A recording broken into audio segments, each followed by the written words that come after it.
Good evening. We, the unwilling, led by the unknowing, are doing the impossible for the ungrateful. We have done so much for so long with so little. We are now qualified to do anything with nothing. I'm ordering you as a condition of your bond not to participate in this kind of behavior again. To know whether the complaining witness lives there too. Yes, I just wanted to make it, bring it to your attention that although it's an Okay. arraignment, he does have a bond violation from the magistrate's condition. Okay, thanks. You are Christopher Frederick? Yes, Your Honor. Mr. Frederick, you're charged with assault on a family member. You're facing up to a year in jail and or a $4,000 fine. We're going to do probable cause. You have the right to remain silent. Anything you say can and will be used against you. You have the right to have an attorney present. If you cannot afford one will be appointed to you, sir. Okay, morning. Good morning, Judge. Thank you.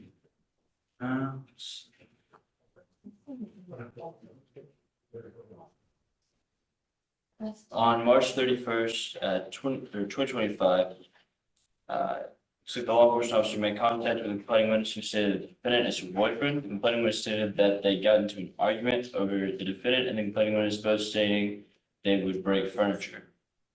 The complainant was stated that she was going to walk out and the defendant got into a fighting stance and struck her in the face with a closed fist causing pain.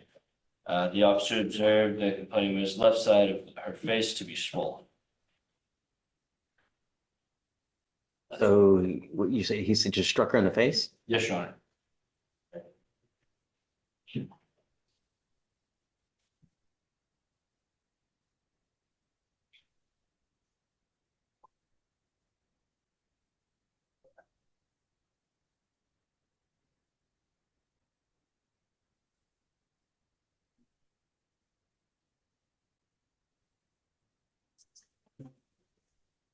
Mr. Frederick, I'm going to find that there's sufficient probable cause to go forward with the case. There are bond conditions that the magistrate placed on you. If you fail to live up to those conditions, if you violate those conditions, a warrant for your arrest will be issued. You will go to jail. No more PR bonds for you. Do you understand? I'm going to do everything in my power to protect my community at all costs. I don't care who you are, what color you are. You're a small farm animal. If I find that you violate these conditions, I don't care what your excuse is, you will go to jail. So, Felicia, tell me, what conditions is he alleged to have violated? It's the GPS exclusion zone. He has a GPS device with a curfew as well as an exclusion zone for the 12,000 Martin Luther King Boulevard address. Okay, However, it also seems to be the residence of Richard Hernandez. okay. Have you guys done a rip on this case? Do you know? I believe we've attempted one, Your Honor, but we've not made contact yet. Or, I'm sorry, I apologize. We have made contact now, Your Honor. Does she want? Does she want to have contact with him? Does she not want him to go back?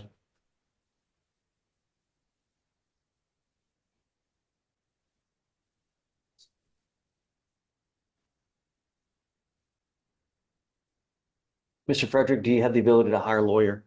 No, I don't. Okay, I'm gonna need you to fill out an application for me. I need to know whether you qualify.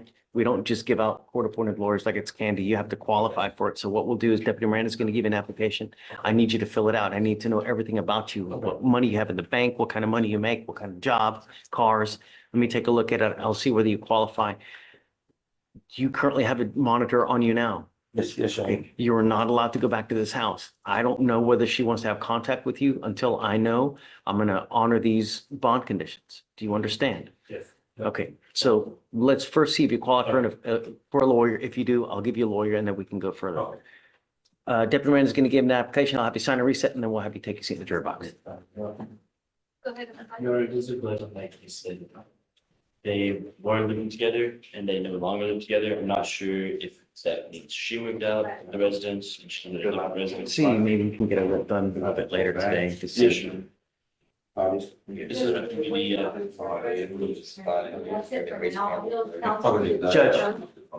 Judge, you ready? So we have a couple more. Hi. One, I don't think I've ever seen you not in a bow tie. Yeah, it's few and far in between. What, So this is, I talked to our conviction and integrity unit, who's sending out the letters and the notices to the individuals that have the wrongful conviction. Right. And what we're doing is, of course, the ones that are inside 30 days, and we can just come to court and fix them. When they're outside 30 days, what's happening is they're either hiring a lawyer to file a writ that's unopposed, Okay. or they're being appointed a lawyer. I'm happy to point all of them because it's our mistake. So there's no reason for them to have to use money. All right, and they're going to be unopposed. Okay. So it should move very quickly. I know it adds a case on the docket, but they're. I don't care. It doesn't matter, really. It's nonsensical to get up in arms. So the idea is that we streamline it so that we know we have it, Yes, deal with sir. it fast, so they don't have to take a lot out of their time Yes, to sir. deal with it. So I guess what I'll do is I'll start letting you know when we have one come in. Is that all right? That would be great. Okay. And then we could do it, like I said, we could do it unopposed. There's no, as far as I'm concerned, of course, it's up to you, but we don't even need them to appear in court. We can just do. Okay. Just get it done. The one we have on here on Friday has a bunch of open cases now. So are we still going to do it the same way? Do it the same way, unopposed, and just move the case. Okay. Thank you, Judge. We're waiting on him to file a motion for new trial. Once he does, then I'll send you notice. Thank you. Thank Okay. you. Great. Thank you, Victoria. Okay. Thank you so much. Yes, sir. Have to interpret May I be it. excused, sir? Oh, thanks for coming. Thank you. Page 11. Okay. Hernandez, Ernesto, come on up. Good morning, Judge. Buenos días, señor. Yo soy su intérprete. Me parece que conteste todo a voz alta. Okay. You are Ernesto Hernandez. Andes. Sí. Yes. Mr. Hernandez, you're charged with failure to stop and give information, which is leaving the scene of an accident without exchanging information. You are facing up to 6 months in jail and or a $2,000 fine. We are going to do probable cause. You have the right to remain silent. Anything you say can or will be used against you. Yes, será You usado have the right to have an attorney represent you. If you cannot afford one, one will be appointed to you, sir. para hacer. Okay. No Judge, diga nada, escuche. on March 31st, 2025 in Harris County, Texas, law enforcement officer was flagged down by the complaining witness who stated that a vehicle was driving the wrong way down a one-way street and damaged the complaining witness's vehicle and did not attempt to stop. The complaining witness stated he followed the defendant to a dead end and called the No police, te lo then siguió found the hasta law una calle enforcement sin officer. salida. The complaining witness then showed the law enforcement officer where the defendant's vehicle was parked. Se le The enseñó law dónde enforcement estaba officer found the defendant estacionado el asleep behind the vehículo, wheel of his que estaba vehicle. dormido detrás del The volante complaining del was able to vehículo. identify the defendant as the La individual who was driving the denunciante pudo vehicle at the identificar time the el damage individuo occurred. con The complaining witness estaba manejando estimated el the damage vehículo to cuando be hizo. $800 to Estimaron que el daño, I'm sorry, the amount $800 to $1,000. de entre 800 a $1,000. So he hit the vehicle and Así took, que él le pegó al vehículo hear that you, and how far did he go? y que tanto I'm not siguió. sure. Dice, no estoy seguro.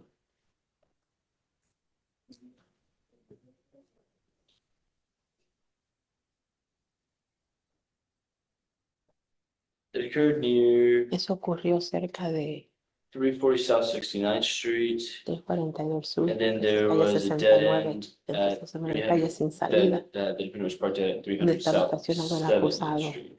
cerca de la calle 70. Read the part where the accident, Dice, please, if lea you don't la mind, parte into where he took cuando off. ocurrió el Yes, accidente Your Honor. hasta dónde. I didn't hear it. Complaining witness stated a El vehicle was denunciante driving dijo on que the un wrong way vehículo of iba a en otro public sentido roadway en una carretera as a one-way pública, street. que era una calle de un sentido. And the complainant stated the defendant Dijo que el damaged acusado his dañó vehicle su when the vehículo defendant was driving the wrong cuando way and did estaba not attempt to acusado, stop. estaba manejando Has en the una vía en difference, Your Honor. contraria. Entonces no paró de información. And then he goes to a dead end street Es una calle sin salida. Yes, Your Honor. Sí, sí. and falls asleep. Yes, Your Honor. Do we know if alcohol is a factor? Ha consumido It's not alcohol. alleged, Your Honor. No se alega eso, su señoría. I'm not sure that there was any No estoy investigation. seguro si hubo una Yeah, investigación. Mr. Hernandez, Señor I'm Hernández, wondering if there's voy a sufficient encontrar la probable cause to go suficiente forward. causa para seguir case. hacia adelante con su caso. On his license, please. Yes, Your Honor. If you do not have a Texas driver license and liability insurance in your name, you are not allowed to no se le drive. permite manejar. Do you ¿Lo understand? entiende? If I find that you do, Usted I will put you in jail. va a meter a la cárcel. His license is eligible. I don't know what your immigration status is, but if you're not in this country with permission and you go to jail and immigration finds you, No they can encuentra possibly put a detainer on you and you will be stuck like Chuck in there como yo. until this case is over with. Do you understand? ¿Lo entiende? It Yes. is a bond condition that you're not allowed to drive unless you have liability insurance as well. Do you have the ability to hire a lawyer? Has de contratar un abogado. Sí contraté uno. Yes, I hired one, No, no ha llegado, yo creo, no sé. but he hasn't gotten here. I don't think so. I don't know.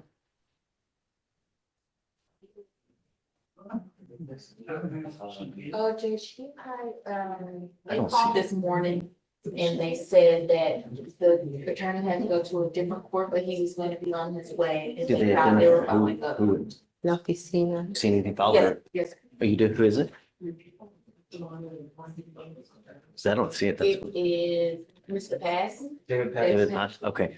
So what we'll do now, Mr. Hernandez, is I'm going to have you sign a receipt, Victoria. We will have you take a seat in the jury box while we get your bond conditions. We will also wait until your lawyer arrives. Su abogado. Please, do you mind filing no driving without both?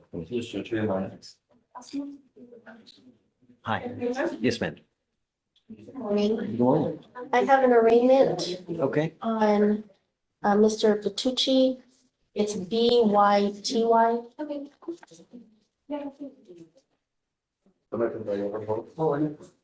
Okay. Do you mind bringing him up? Do you need a translator? No?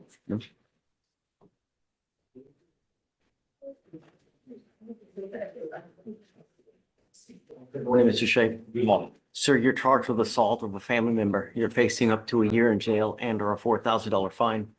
We're going to do probable cause. You have the right to remain silent. Anything you say can or will be used against you. You have the right to have an attorney present. If you cannot afford one, one will be appointed to you, sir.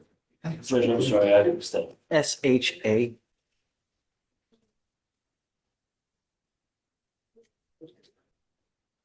Shay, or no, I'm sorry. Yeah, that's it. Shape.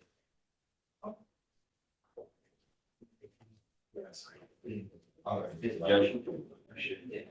On March 30th, 2025, in Williams County, Texas, an officer was dispatched to a family disturbance call. The officer met with the complaining witness who stated that the defendant is her husband. The complaining witness stated that the defendant and her son, who has mental health issues, got into an argument where the defendant slapped her son in the face. The complaining witness then intervened by getting between them.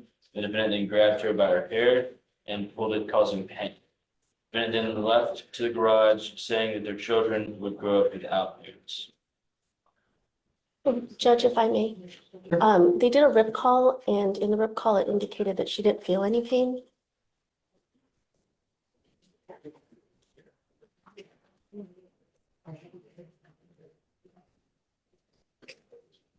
Judge, let me clarify, what the recall says specifically is that she got in between them and he grabbed her hair a little bit. But it was reiterated, that this hasn't happened before and that she was not hurt. Does not say she didn't feel pain, just that she was not hurt.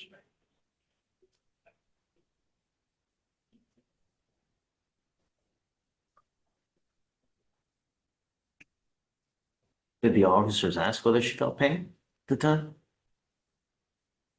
Just have to remember.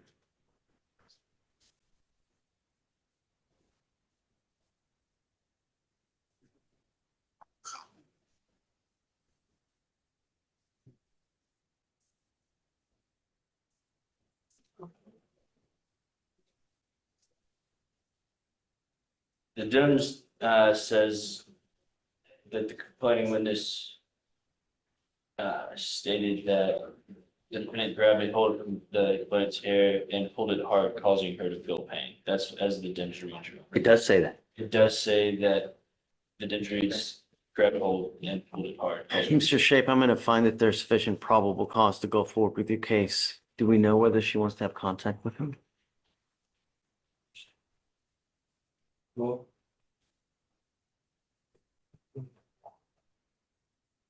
A protective order has been issued in this case. You need to get to know it. If you do something to violate this protective order, the state can and probably will file a violation protective order against you. It's one of the worst cases you can pick up.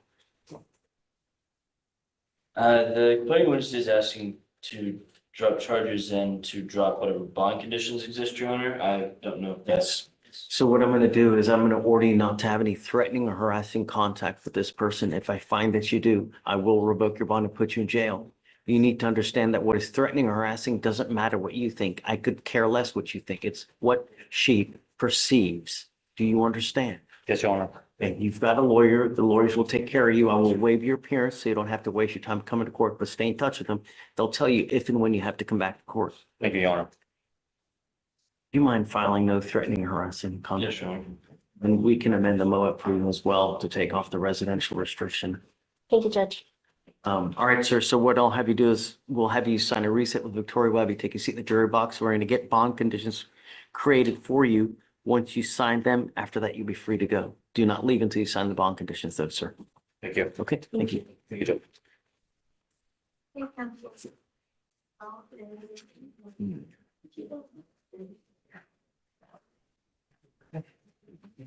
Okay, hi, Corey. Good morning, Judge. What's up? We got Mr. Reyes. Adam? Your case? Yes. Can I bring him? Mr. Reyes? Come around.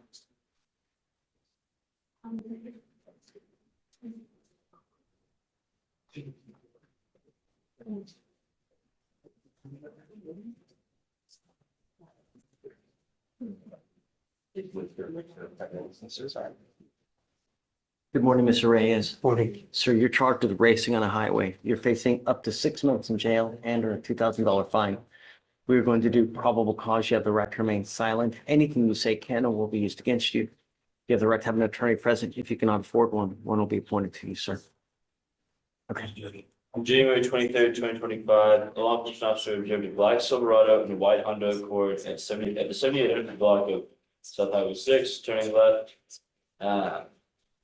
The law enforcement officer at a highway, I'm sorry, turning left at a highway speed.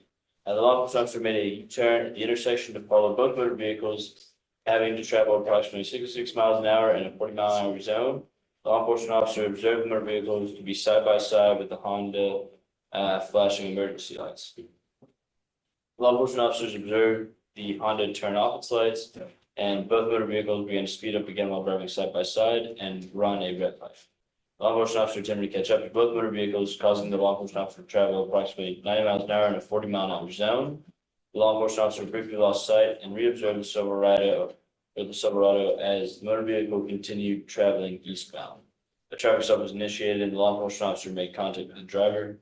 The defendant stated, when asked about the highway speed, "No, I was on my way home with my friend Adam, and Adam was following me home." Co-defendant arrived claiming he was there to check on the welfare of the defendant. Co-defendant stated, "I was following home, but I broke off because I wanted to get something." So we do have a co-defendant? I believe. You know? One more check.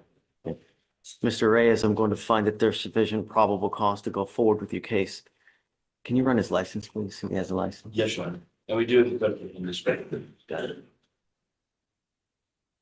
I'm ordering you as a condition of your bond not to participate in this type of activity anymore. You're not to race, do any street takeovers, donuts, driving maniacally. If I find that you do, I will take your privilege to drive away from you, and then I'm going to put you in jail.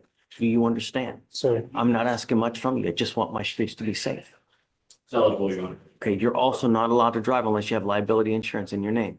All those are conditions of your bond. You violate that, it's not going to go well for you. You understand? Sir. Now you have a lawyer. Because you have a lawyer, I will waive your appearance, but it is your responsibility to stay in touch with Mr. Roth, and he'll tell you if and when you have to come back to court.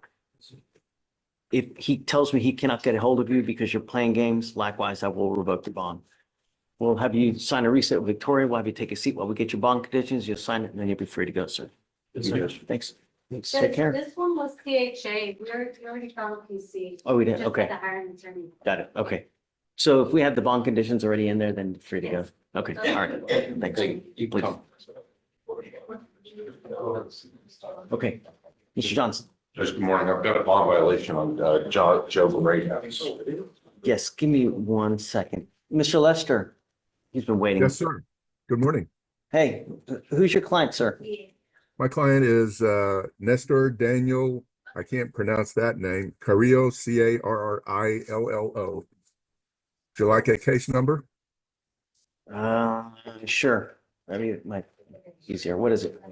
Case number is 25-52-19-00-1010. It's Zeniauskas. That sounds good to me.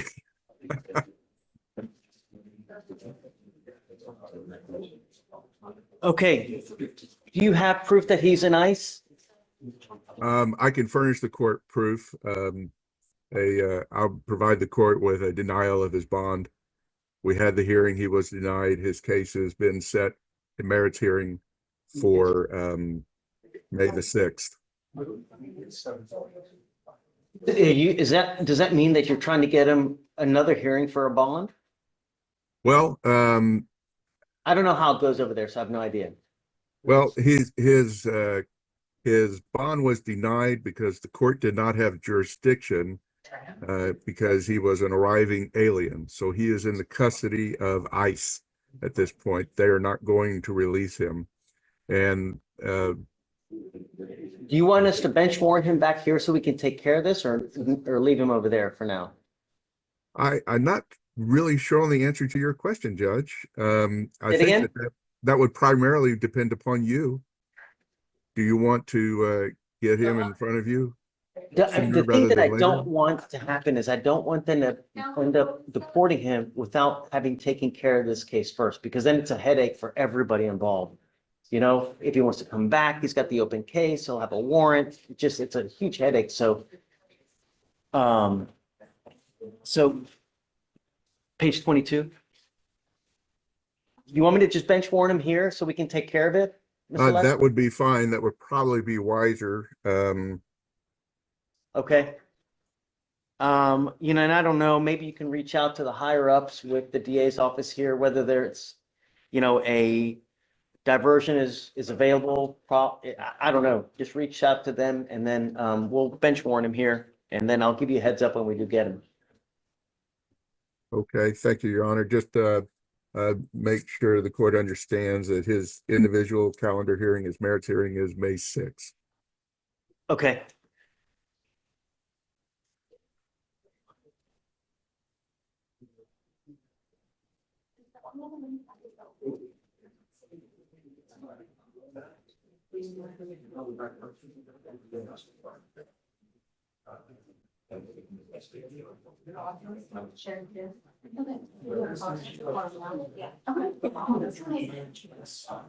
Anything further, Your Honor? Yeah, let me see. Hey, so we're gonna bench warrant, bottom of 22. Do we need to put him on a new date? Yes, they require at least 2 weeks, so how, 21st? How's the 21st of this month? Is that okay with you? I think that'll work, Your Honor. Okay. And you still welcome to zoom in if you need to. And if we don't get him, we'll just give you a heads up and then we'll see where we go from there. Okay? Very good. And you're giving me a reset to the 21st. Is that correct? Yes, sir. Council Fleischer?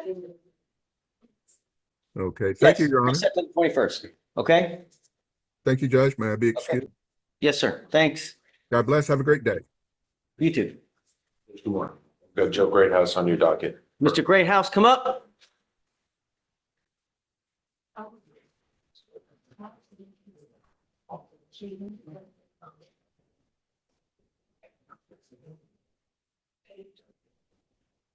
Judge, you told him not to drive. The allegation is that he was driving. First of all, Judge, I want to speak on when you told him not to drive, it was because the state told you that he had an ALR suspension. What I've got for you, Judge, I couldn't access it at the time because I don't have access to our closed file. This is an ALR dismissal order. Oh, okay. There was never a suspension on his license at all. He's been good to drive. But he was also drinking. Huh?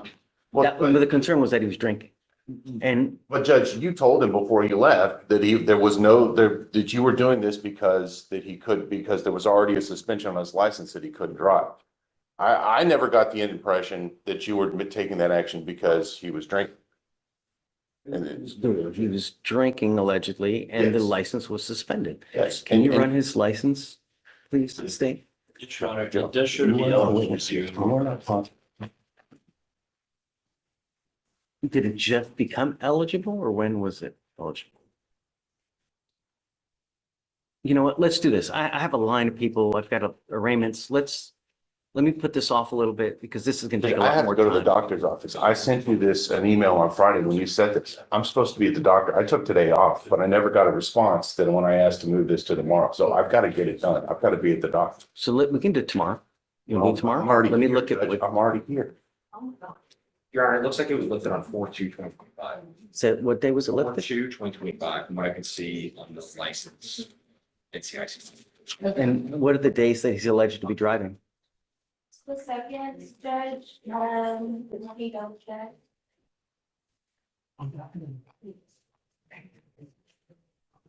Does he have an interlock as well? Yes, Judge, he has an interlock. He was alleged to be driving on the second and the third. Furthermore, Judge, the bond conditions that you signed on the 28th, nothing on those bond conditions says he can't drive. And my client tells me that when he went to pretrial services, he was told repeatedly, because he asked repeatedly, if he could drive. And so I think pretrial has the apparent authority to tell him what the bond conditions are, especially for somebody, a layperson who, when he goes there, he doesn't. There is a no driving affidavit on file as of March 28th, where I ordered him not to drive. Just because you think you can drive doesn't give you the right to just go start driving in violation of a court order. You come here, you ask for permission, and then we give you permission. You don't just go do something and ask for forgiveness after the fact. It's told by pretrial services. I don't give a damn who Jesus tells him. Judge, you don't. Doesn't matter. A court order is a damn court order. Just because pretrial services just tells you something doesn't. Really? Is that what it's now come to? This was all premised on wrong information that he couldn't drive. He can drive. There's nothing wrong with his license. There was no ALR suspension ever. The state told you that. That's why you. It was a suspension It was and not it an was ALR suspension, lifted Judge. on. There was no ALR suspension. I got the case dismissed. It's not possible. I mean, would you like to see the email or the dismissal order, Mr. Jurisich? Because it's right here. Dude, I'm just looking at the records. That's fine. I'm showing you. ALR suspension, it was begin date 1/3/2025, lift date 4/2/2025. It's not possible because it was dismissed with prejudice. Yeah, 12/6/2024, end Aurora? date 6/3/2025, and the lift date comes in at. And then if that, Not saying you're wrong, what I'm saying is, based on what I can see, is what I can see. if there's a dismissal order, then that suspension is contrary to law and it's void. I'm going on what DPS says. I don't have access to what you have. I don't know. All I know is please, you don't need to put your computer. All I'm saying is that regardless, Mr. Johnson, a court order is a court I order. understand. You don't just do something willy-nilly because you think that you're in the right because of this. No. We have court orders for a reason. If you ever do this again, I will have a contempt hearing. I'm warning you now. And the next time you do something contrary to anything, I'm going to throw you in jail so fast, your head's be spinning as fast as a wheel. Now,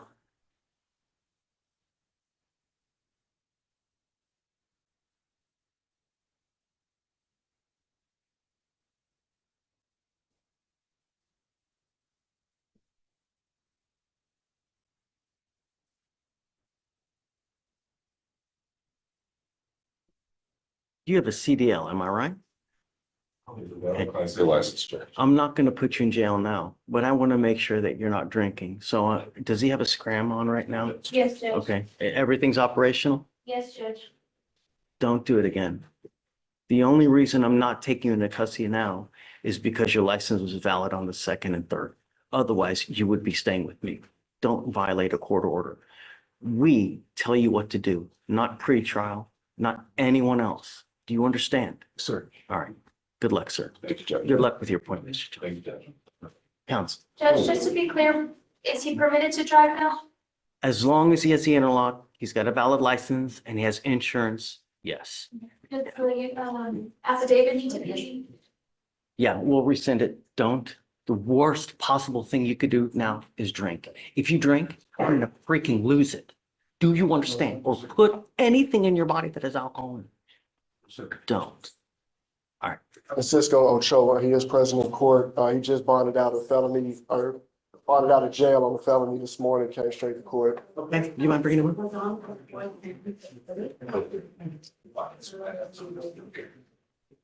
Can you run his license, please? Yes, Your Honor.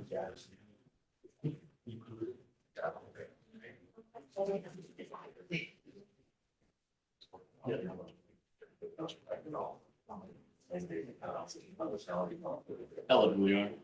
Okay, all right. So, Mr. Ochoa, the only bond condition I'm placing on you now is don't drive without a license and insurance. So as long as you can abide by those, I'm going to be happy.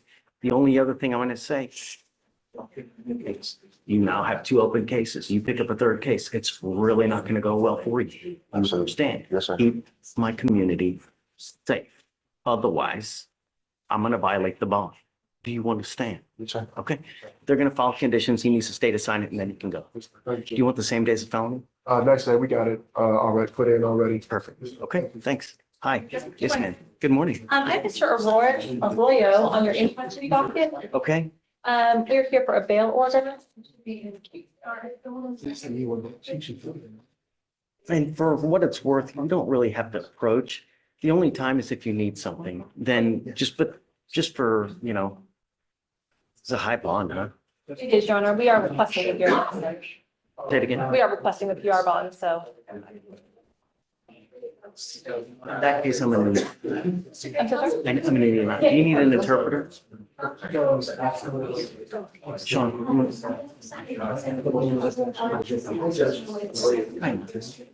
You need an interpreter? Yes, sir. Sean, talk to me while we're waiting.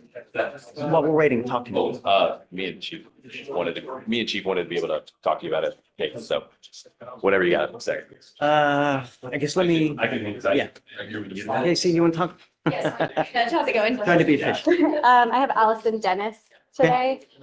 This was one where I had submitted a PTI appeal back at the beginning of March. You asked me to follow up on it. I Anything? did. I got an out of office email from Ashley Geis. So How long is Judge Geis gone, do you know? I believe she is back today, Your Honor. Is it a week? okay. Yeah. Can we wait for appearance again? Yeah, Okay. if it's granted or denied, she's got to be here. Have you done the TRAS yet? No? No, we've been waiting So to that's why- see. I mean, I can schedule one and then cancel it if, okay. Just do a walkthrough next week if she's Okay. granted. Just bring her here, we'll do it. If she's denied, also come here, we can take care of it. Okay. Okay? If it's no answer, then we'll wait. Okay, perfect. Thank you, Judge. Joe? Judge, I'm gonna let, Jose kind of had him. Hi, Judge. Oh, no, I need more time. I got to get a record. Okay. So Ramona, can you get ready, please? Yes, Judge. Well, I can come out in the courtroom. It's up to you, however you want to do it. Okay. Okay, you ready? All right. Good morning, Mr. Arroyo. How's jail? Fun? I'll say. So February, you have a terroristic threat with us of a family or household member, and now you've picked up an evading arrest in a motor vehicle. While you're on bond for this case, you pick up a serious 3rd-degree felony. What happened in a terroristic threat? There's a threat, Your Honor. The terroristic threat in our case, please. In our case, on February 3rd, 2025, an officer responded to a weapons disturbance at a residence in Harrison County, Texas. The officer met with the witness who stated that her granddaughter's boyfriend, the defendant, was upstairs in the house with a gun. The witness stated there were 5 other people in the residence and everyone exited the residence safely except for the defendant. Officer met with the witness who stated she had been dating the defendant for 3 years and broken up with him hours before, and the defendant left the residence. When it was asked the defendant if he wanted to retrieve some items, and the defendant said no. The defendant came back to the residence and the complaining witness refused to let him in. Short time later, the defendant sent complaining witness a picture of him inside her vehicle, pointing a handgun at her bedroom window. The complaining witness saw a laser through her bedroom window, which she knew was attached to a handgun that he owned. The defendant threatened to kick her door down and make forced entry into her home. The complainant was still refused, and the defendant began hitting the windows around the house and screaming the complaining witness's name. The complaining witness called 911 and went inside a different bedroom. Something out of a movie, like a horror movie. A second witness, the uncle, led the defendant inside the residence because he was unaware of the break-in. The defendant went straight into his room. The officers tried to make contact with the defendant but were unsuccessful. The defendant was identified by a photo and date. So tell me what happened now in the new, please, in the evading. Yes, Your Honor. On April 2nd, 2025, a law enforcement officer was dispatched to a vehicle in reference to a discharge of a firearm. While searching the neighborhood, the law enforcement officer made contact with the witness who advised that the driver was a Hispanic male with light bushy hair, and the vehicle had a plastic wrapping around the rear window with one laminated tail lamp. The law enforcement officer continued to search the neighborhood and observed a vehicle that matched the description. The law enforcement officer made a U-turn and pursued the vehicle. As the law enforcement officer approached the vehicle, the driver accelerated speed and disregarded a stop sign. Tell me they found a gun. The law enforcement officer do not have that, Your Honor. The law enforcement officer initiated lights and sirens to stop the vehicle, failed to stop, failed to stop, accelerated speed, and disregarded multiple stop signs for approximately 3 minutes and around 1.5 miles of roadway, reaching a speed of 62 miles an hour. There were multiple areas the defendant could safely stop, and the defendant stated he evaded because he believes he had an open warrant for family violence. I Was believe this in warrant status? Do we know? if this wasn't warrant status, Your Honor, let me. It was a 2B, Your Honor. It wasn't, it was a 2B that was filed. It wasn't so I think they're speaking about the terroristic threat family violence in our case. And it was filed as a 2B. He never was arrested on it or didn't have a court record.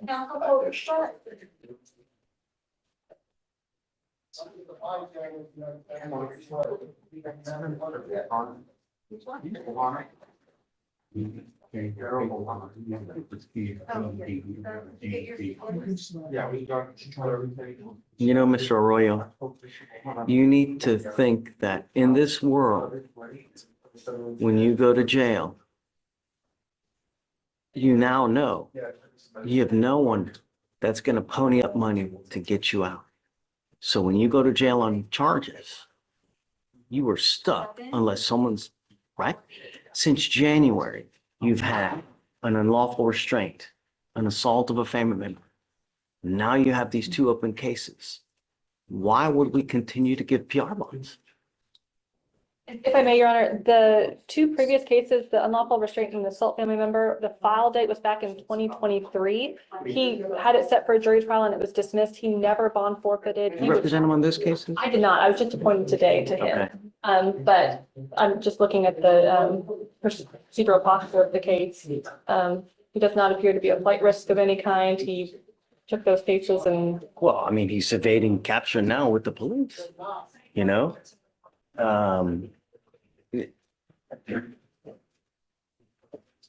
Something's going on with you, man. I don't know what's going on, but who do you have in your life? Who's around to give our mom, dad? Who do you have? You got a son? What? You're a baby yourself. I mean,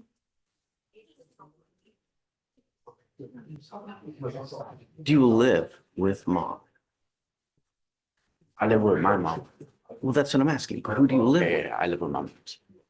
Do you actually live there or are you out on the street all the time? No, I actually do live there. I stay there and I take my sisters to school in the morning and pick them up after school. And I work and I take care of my son every day that I can when I'm not working. And he sleeps over if I'm not going to work the next day. That's all I'm really doing. But In the last couple months, you've had 4 charges. What do we need to do to ensure you don't pick up a 5th?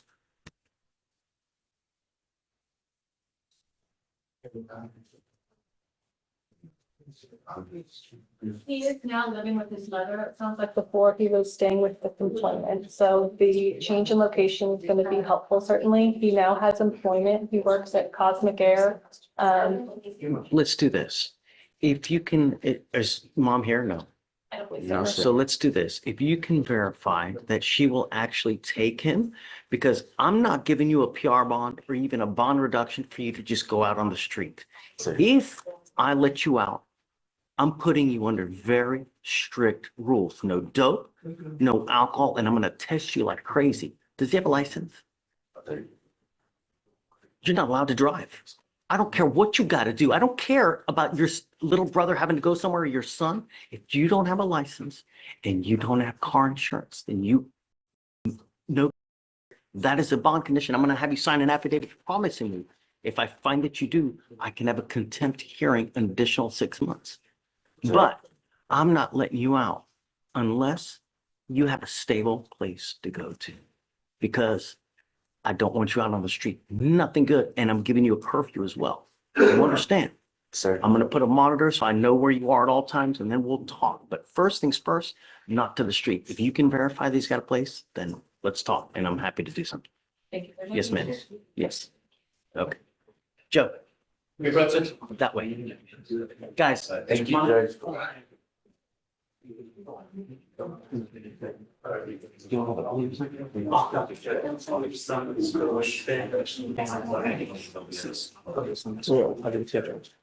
Put your hands on your side. Hi. Mike, I see you. Man, great to see you. What's new? Judge, this is a plea. It was a felony case. We refiled it as a misdemeanor. Okay. And there is a victim impact statement. The victim is not present.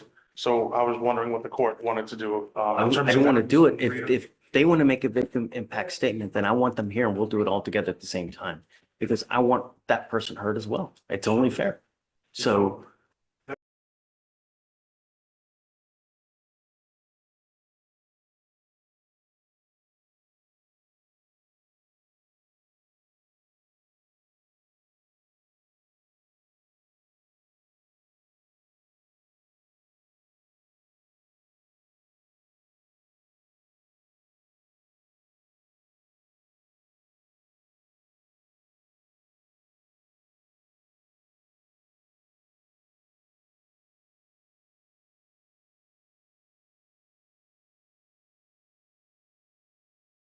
for in her place, if the court's okay with that.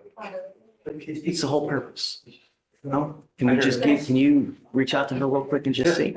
I know you're in the home stretch, Jim. I mean, I know you've gotten a great deal here.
Okay, that's fine. Yeah, it's.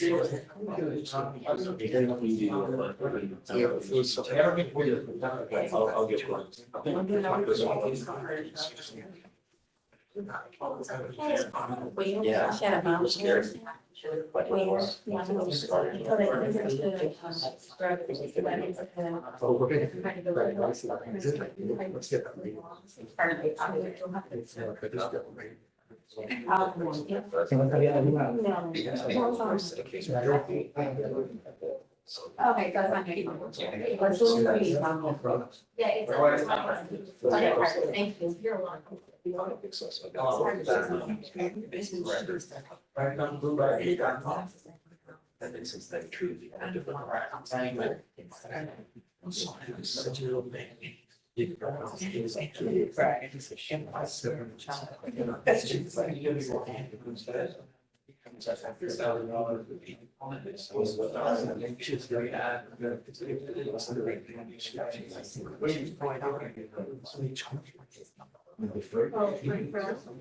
Any reservations, any food that's contained, it's still. Yeah, just one. No, fine, so. And that's.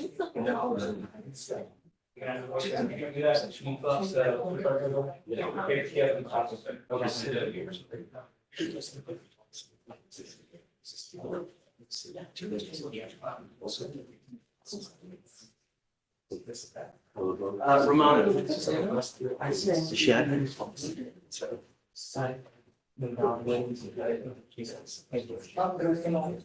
Hold on now.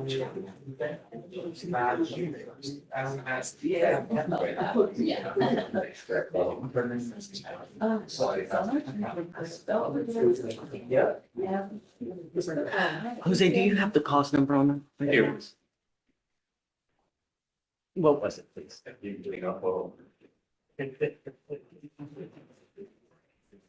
Michael, I'll hit you up next. 25. Chat me who you have, please. Okay, ready? 1 Okay, 8785. okay. That's right. Guys, we're going on the record. If you need to talk, please go outside. Ramona, when you're ready. Ready, Judge.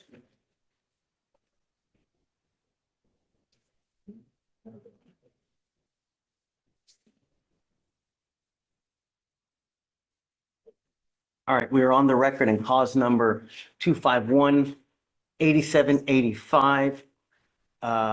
This was a motion to suppress, a dispositive motion to suppress that we had.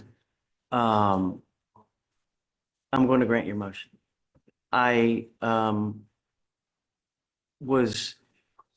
We had reset this case. If I'm not mistaken, we had reset the case several times because of the availability of the officers, right?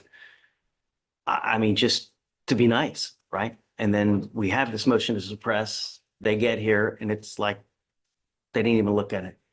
And it was just, it's something I've never really dealt with like that. And so I found that I didn't find any credibility with the testimony. So I'm going to grant your motion. Right. So off the record, you know, I think that this is a great teaching moment where you should never assume officers are prepared.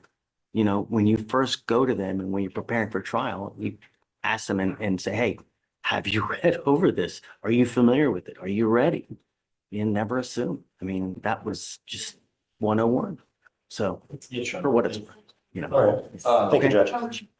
Yeah, sure. It is what it is. All right. And then I'm sorry it took so long. No, it's okay, So Judge. just get your client, I don't know if your client has anything like any interlocks He has an or, interlock. so just have him come back and All right. then we can take everything off. Okay. You know, once we enter in the order and it shows dismiss, he'll be able to go to, I think, pre-trial and they'll be able to take it off. All right. Thank you, Your Honor. May I be excused? See you, John. Okay, Michael. Go ahead and sign for your sister. Morning, Judge. So Juarez, huh? Yes, Your Honor. Okay, so we'll just give you a reset, okay? Thank you, Judge. Okay, let's set to Thursday. All right, have fun. Your Honor. Did I lose the court? Say it again. This past Thursday, he tested negative. I'm not sure if today's results, if they're also negative, but if they are negative, can we get a regular reset? Not yet. I want to wait for a while. And then once I get to know that he's true to it, then we'll start baby steps. You know what I mean? Gotcha, Judge. Yeah. Okay. Thanks, Thank Mike. you, Judge. Take care. You ready? Hi. Good morning.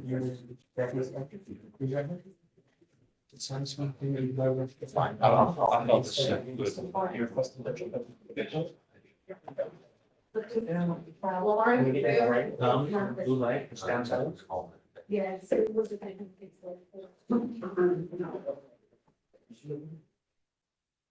can try with them, right them, personal. Okay. You have a seat. Terms. Since this is without a pre-record. Yeah. And this thing did a brand distribution.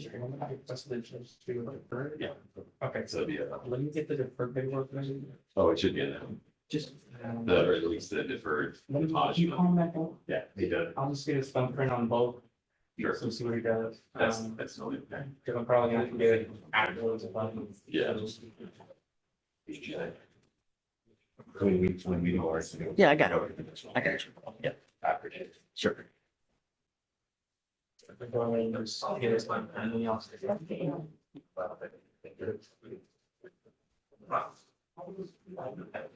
Right on blue light.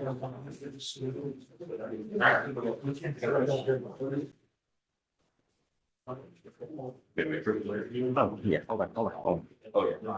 Oh, okay. Okay. Then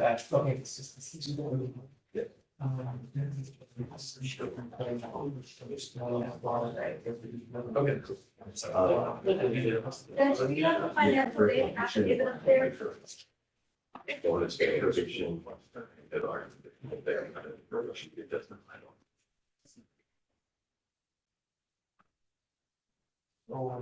Yeah, I'm gonna grant it. Yeah.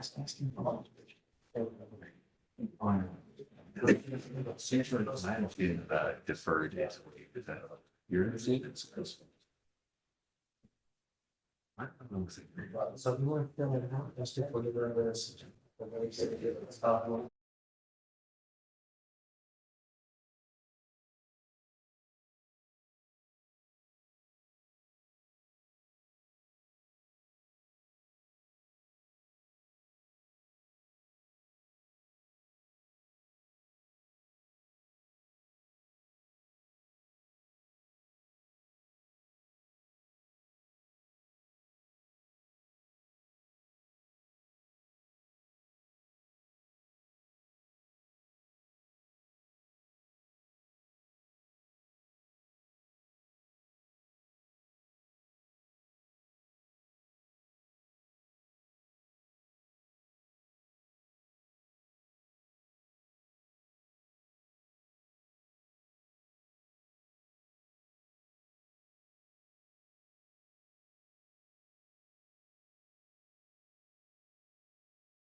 What's that? I like that one, yeah.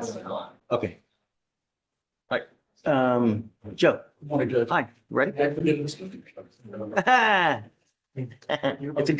a good Monday. James Pons.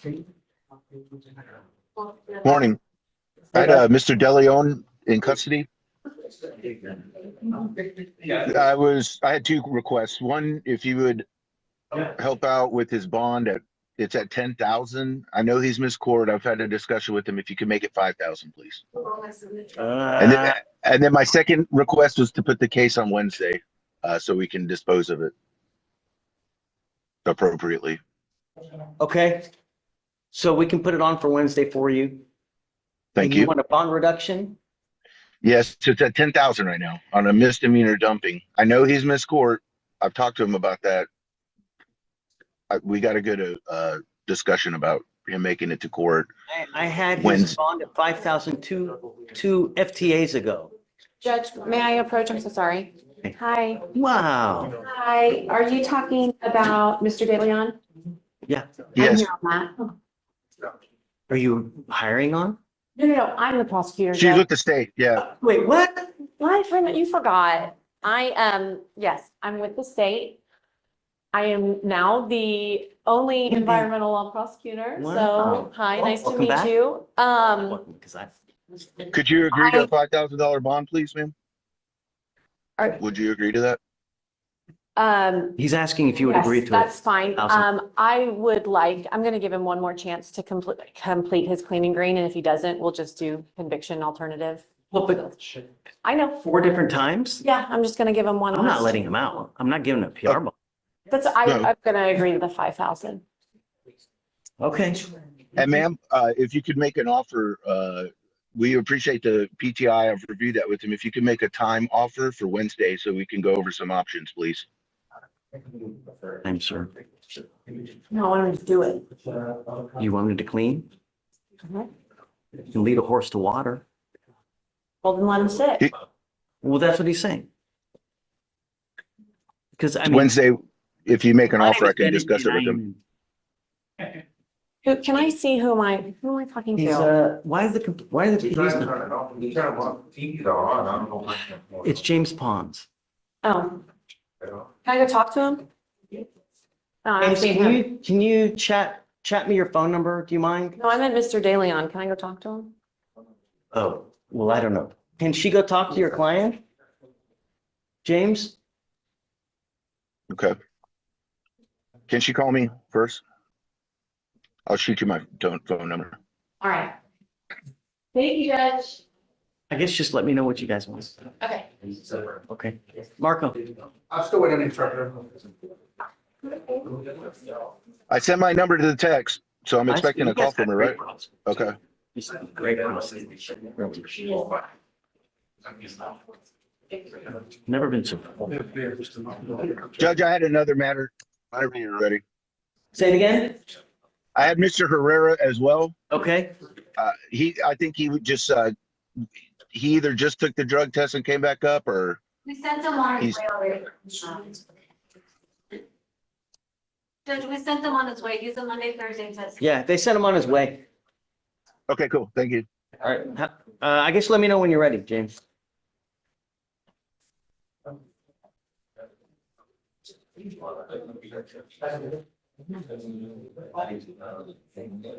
So do I have to put withdrawn on here? If you can at the bottom, like in your blue pen.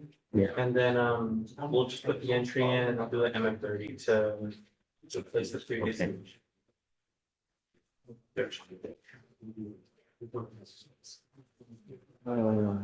I'm just gonna do a no driving affidavit on someone. That's 70. Judge, were you able to sign the waiver on Geronimo? I think it was Yasha or Gregari's plea. Did he go already? No, we haven't done this yet. Isn't that? I was wondering, this is off docket, right? No, that was But this one's off docket too. No. I don't see it.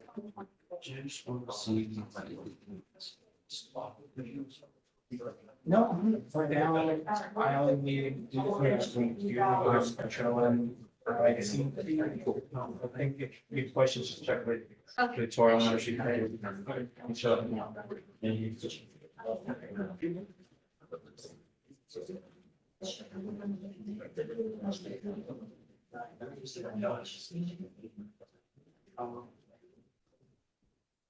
You know, Cheryl, you can always bring him out. What? You can always bring him out. Oh, you're here. Wonderful. TDs. Oh, you got it. Wonderful. But he just took off. Good job.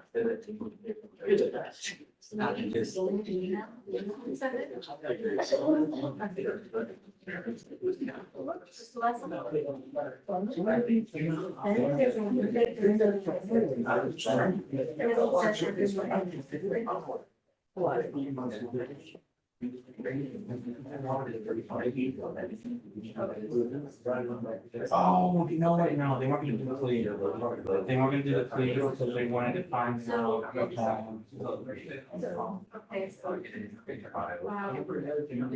That's right. We're holding on, trying to find out. So then you would show to the vacancy. Okay. It doesn't matter which one you're playing.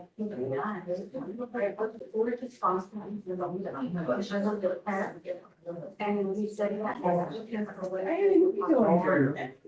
Is there official start now? Yeah, this is my home. How's it going? Good to see you too. That's what you've been. Still got You changed the look. Yeah. Just for now. Threw me off for a second. He's on a bigger, better place than the stairs. Oh, you're there, buddy. Whoa. This one. Sure.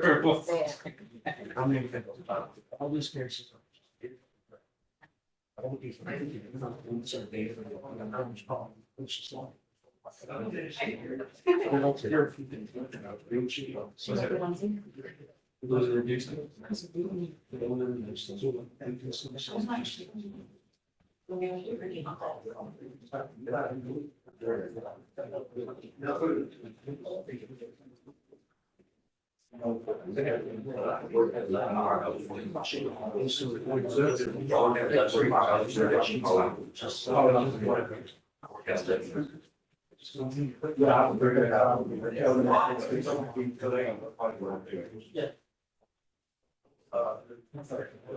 I saw in the hall. What's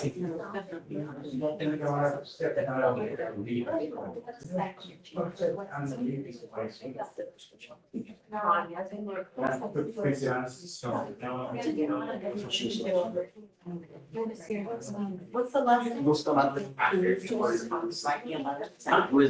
It's a bunny. It's bunny. Oh, right.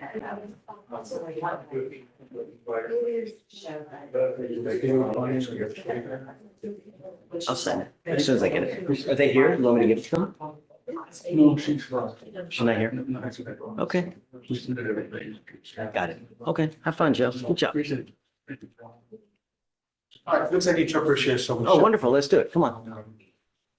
They're bringing them out, Judge. It's Bustamante on page 25. I don't, okay.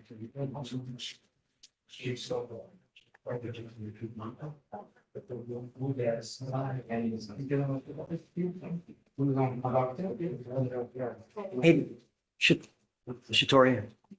She's not. She's not here. Oh, don't worry about it.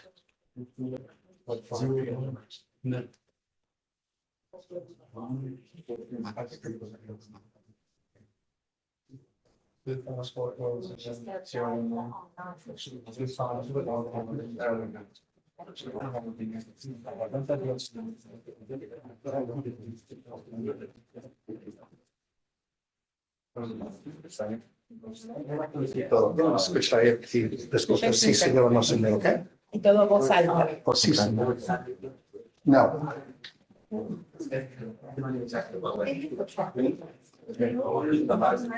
Is it what you? No, we need to. I want you to make it.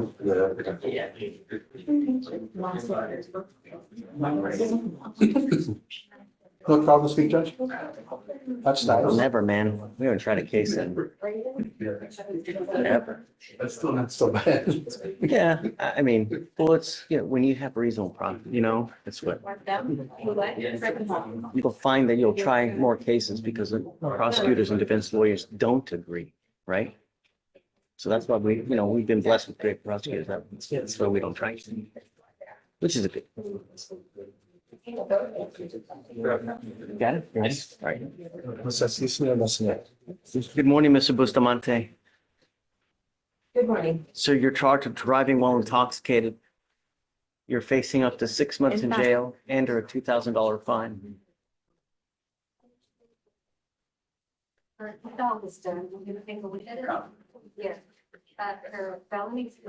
You now also have an immigration detainer. I will tell you that when you show up to court, good things happen. This doesn't have to happen. But when you continue to miss court, this is what happens. You ever pick up another charge, come to court. It's not a bad thing. You understand? Now you will end up with a conviction on your record. This DWI will go on your record. It will be there for the rest of your life. If you ever get into a car and drive and you have the smell of anything funky, it's probably not going to go well for you. So I would never, even if you've had a sip of alcohol, get into a car and drive. After today, you will now be facing a minimum of 30 days in jail for any new cases that you pick up. You're giving up the right to a trial, right to compel witnesses to testify on your behalf, confront and cross-examine your accusers. If you are not a citizen, there are possible immigration consequences. You can be deported, excluded from the country, denied naturalization under federal law. You give up the right to appeal. Once you plead guilty, this will go on your record. You can never take it off. Is this what you want to do? How do you plead to the offense, guilty or not guilty? Guilty. I'm going to find you guilty. I'm going to sentence you to 30 days in jail. I'll give you credit for the 90 days, the 19 days that you've done. I'm now going to suspend your license for 90 days. Do not drive until you get a license. Good luck to you, sir. Thank you, Judge. Thanks. This is Mr. Aurora. Okay. In custody. I was able to speak with his mother. She gave me the address. They've lived at that particular location for 10 years. She verified that he does live with her, and he can continue to live with her. I advised her what the court said about taking the siblings to school, and she said that's not a problem. She'd be able to handle that. Okay, great. And so I wanted to reapproach both that. I will. I'm going to put a monitor on him. Sure. Okay, GPS monitor so we don't lose him. Okay, no drugs, no alcohol, testing, Yes. And the GPS is an exclusion zone or a curfew? curfew. So he's not out in the middle of the night. There's a current 7 to 7 curfew. Yeah, that's too much, but like 9 to 6. Yeah. And let him know that it's okay. Go ahead. No, I was just gonna ask the state, but also to ask for exclusion zone if possible on that. Oh, that's right. Not going back to, yeah, you're right. No weapons. Then no, you're right. So the exclusion zone is no going to the complaining witness, no, not to go within 500 feet of where she lives, works, no contact with the complaining witness, and please admonish him that he's not going to get another one. Understood. Okay, yes, ma'am. Yes. Judge, the PR bonds, Yeah, say it now. yeah, just leave it. And the court wanted a new driving affidavit as well. Yes, yeah, that's what it was. That's what I was wondering. Okay, hi, Herman. Our Judge, may Is your guy here? Yes, sir. Bring him up. No, not at all. We have a disconnect on the reinstatement fee. Is the court requiring the reinstatement fee? I was told. I'm not going to. I want to admonish him. Oh, yeah, okay, cool, cool, Hey, cool. Mr. Fairfield, yes, yes, we. No, yeah, I'm yes. not. No, I was going to grant it regardless. Okay, cool, cool. Okay, that, it was a disconnect that he came to us. Come over here, Mr. Fairfield. Oh, yeah. Yeah, do you mind bringing him up? Up here, pardon? Is that him? Yes, Mr. Fedofino. Come on, come on. He's already in PTI. Okay, great.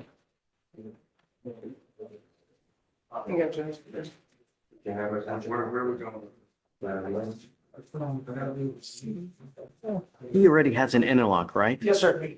Okay, so you need to understand a couple things, that this license right here is on my name. You are only allowed to drive a car that has an interlock on it. This doesn't give you an open license to drive any car, only ones that have an interlock on it. Do you understand? Yes, sir. You also need to pay that reinstatement fee. If you do not pay the reinstatement fee, this is only good for 30-something days, perhaps 45 days. You have to get in full compliance with DPS, and then they will extend this for the full life of the suspension, which is 90 days. If you don't pay the reinstatement fee, probably after 30, 45 days, this is not going to be valid, not worth of anything. Do you understand? So I would probably pay the reinstatement fee as soon as you can.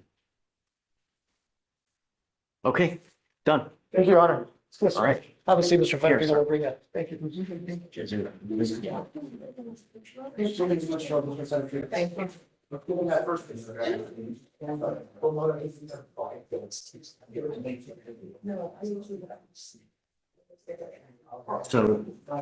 they're gonna have to bring him out to sign conditions when he's comes out. Okay, yes, yeah. Good morning, Judge. Hi, how are you? I'm good, thank you. I'm Have here. Toronto, what's up here? Yeah, it's a plea. Ready?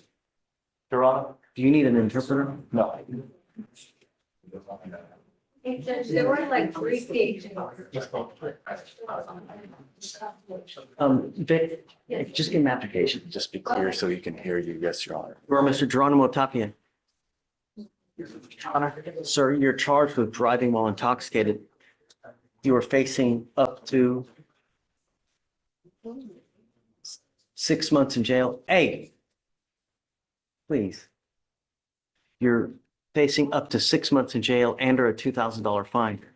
You guys have worked out an agreement where they're offering you a 15-month deferred. This is a type of probation that if you complete successfully, you do not end up with a conviction on your record, but it's not dismissed. You cannot tell people it's dismissed. It's if you complete it successfully, you just don't end up with a conviction. You understand? There's a big difference. Now, for you to complete this successfully, you must do a DWI education class, an effective decision-making class, 2 victim impact panels. You must also do a TRAS. This is an evaluation to see what other conditions you need. If they assess other conditions, you must fulfill them as well.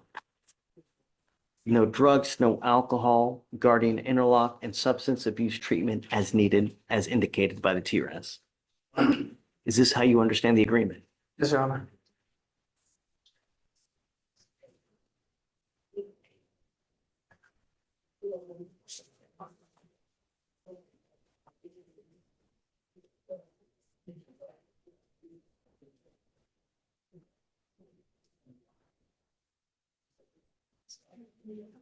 There is also no breath test refusal, meaning that if you were pulled over, an officer asks you to submit a breath test while you're on this probation, you must submit a breath test.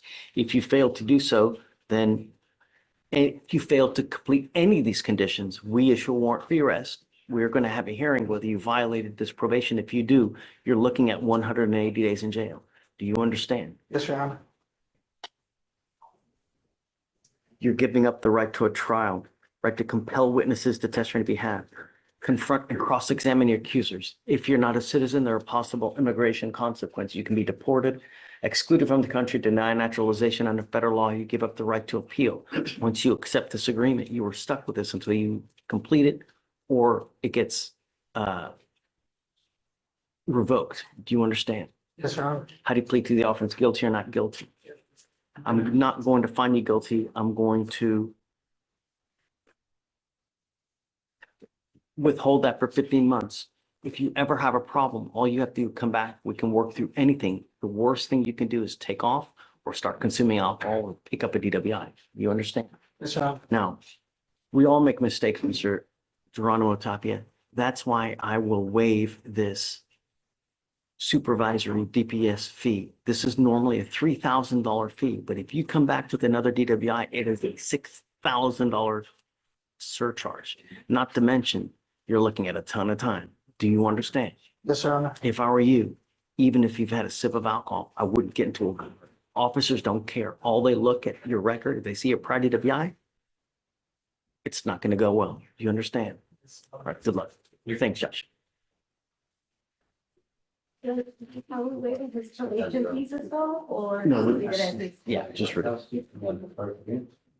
Okay, whoa. Hey, Judge. Maverick, what's up? Oh, not much. How are you? Good to see you, man.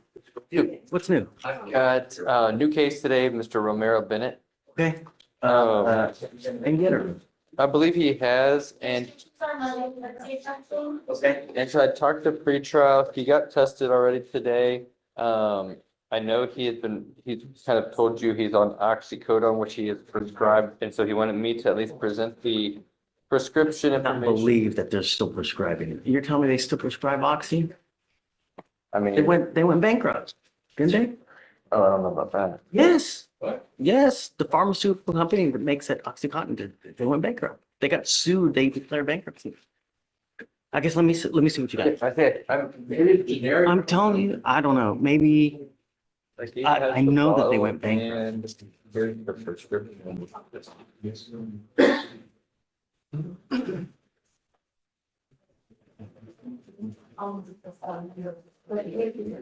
How many pills did he actually get? How long ago was this? I cannot believe that they would prescribe this many. This is like an actual death sentence. It's like, this is freaking, this is like begging someone to get addicted to this shit. This is fucking nuts, man. These people.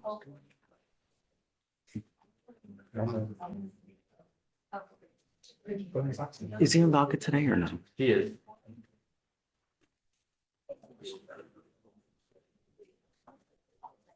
I don't see it. Last name is Romero? What is it? Oh, first name Romero, last name Bencher.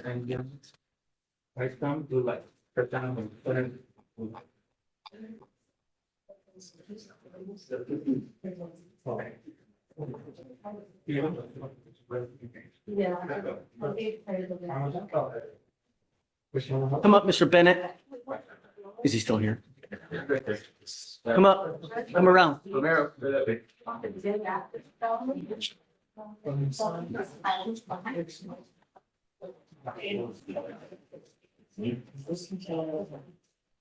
So. Yes, sir.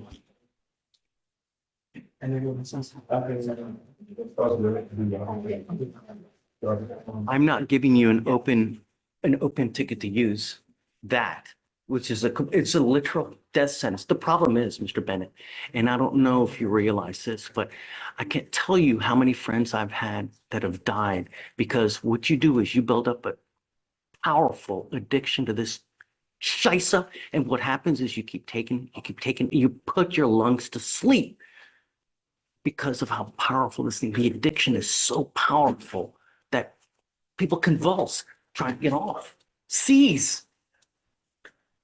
I brought it just because it was in my system, just so you don't think I'm abusing it. I'm pretty sure my levels are down on what was in my system on the fourth.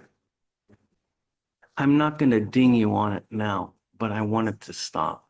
Sure. And I'm not going to continue to let you use. So You told me since the fourth. great. I don't want you to. I'm still going to test you for the foreseeable future. If I know that you're done and you're not using, then I'm happy to modify it. But I want to know that you're not using. And this stuff is so powerful that I'm scared to just take off and not test, right? So I'd like to do it for some time. If he's clean for a while, then I'm happy to take off. But I just don't want you to die. That's all I want, you know, or you take someone else on the way, you know, you just can't, it's so powerful. I can't believe that they would prescribe that much, that many, he tests today Yes, Judge. and, So the THC and oxycodone. okay. We need to figure out when it's going to stop. I'd like to know how many are left, you know, so we can build a plan to when I know it's going to stop. I'm not going to continue to let you use. Like if I see it in 2 weeks, I'm going to have a problem with it. I'm going to tell you now. So I just be safe. That's all I'm asking you to do, you know? All right, we'll reset you. I'm going to test them next week at some point, and then we'll see how it goes. Judge, we're still doing Monday, Thursday? What do you want, Maverick? I want to test them at least once a week. Once a week is fine. So- So I don't know what days you like to do. I'm gonna do it random. That way he doesn't know, because if he knows, he can prepare. So that's why. It's at some point next week, we'll call him to test. Okay, just be ready. Don't use, man. Don't. I'm giving you the opportunity now for you to stop on your own. Do you understand, Mr. Bennett? All right, man. Good luck. Okay, thanks. Right? Hi, Omar. As I was reapproaching from the case on Friday, we were asking to amend some bond conditions. It's not on docket, but I can give you the case number. It's 255-4510. It's on Michael Horn. This is the one that we were trying to remove. I believe you put a ankle monitor on him. He works like 17-hour days in work boots, and Please. Can I give you a cost number real quick? Absolutely, I'm pulling up right now. I'm gonna get my search bar. 255 4510. I don't know if it's with DVD. But Mr. Saman here would like the GPS monitor taken off. Can you guys reach out to the CW to see whether there have been any issues or not? they tried that. It's like we had tried to call the police. I'm not making another call today right Okay, now. Omar, I don't know what, if anything's happened until I know that they've been able to, that she's saying that he's not harassing anymore, then I'm okay with it, but I gotta know that it's not happening, you know? I can say that, looks like we tried to reach out, John tried to reach out on 4-4 and 4-5. A day ago. I mean, give it another try. I mean, it's. I don't understand. Okay. Give me a bit of time. Let me see if I can try to reach I'll out. come back. Thank you, Judge. Morning. So reapproaching on the PC issue for Simone Hill, we I don't have. remember. Okay, so on Friday, you had some questions about PC because my client was a resident at this apartment complex.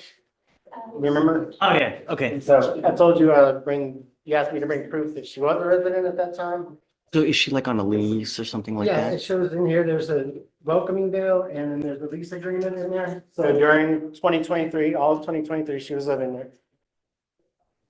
And the other two emails that I provided show that this entire time that she was going into the lease office. Have you shown this to him yet? Not yet. Okay. Blaze, Yeah, sure. we did PC on a case. Was it Friday? Right. So a lady lives at an apartment complex, right? I guess she gets in a fight with the leasing office, so they try to trespass her. But then at some point they say, hey, you can come back. And it's like they trespass her when they get in a fight. And then I guess time heals all wounds, then they can come back, they get into a fight again. And so so before I found no PC, I wanted to see whether she has a right to be at the complex. And I guess here, she does, because she's on a lease, just so, you know. So I'm gonna find no problem with calling, just because, I mean, if she has a right to be there, she has a right to be there. I'll always follow this one. Please, well, that's why I want to show you, so you're not Okay, and I'll talk blindsided by about it, 'cause there's it. other But facts. I'm gonna find no PC. Right. Thank you. Sure.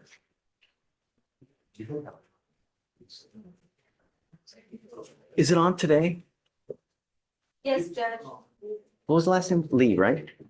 On page 14. Right, okay. Lee. Oh, it's a trespass, okay. It's a trespass. No, sorry, whatever. Okay. We should be looking at it. Take, no rush. Thanks. That's teaching story.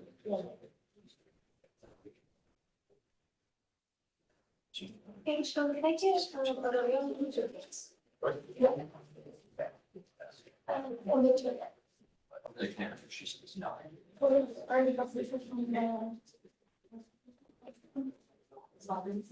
You see her? Echevarria?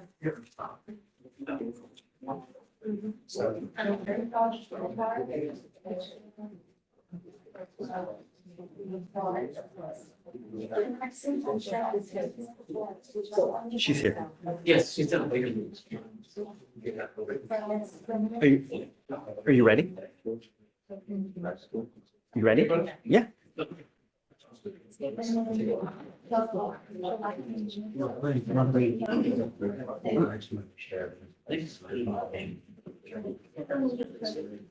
Ancestor said it. I do. So, guys, please keep it down. If you need to talk, go outside. We have someone that's going to testify here on Zoom. No talking.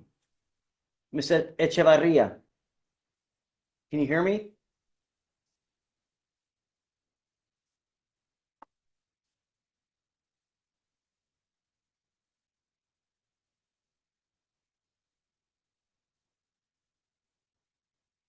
Ms. Echevarria.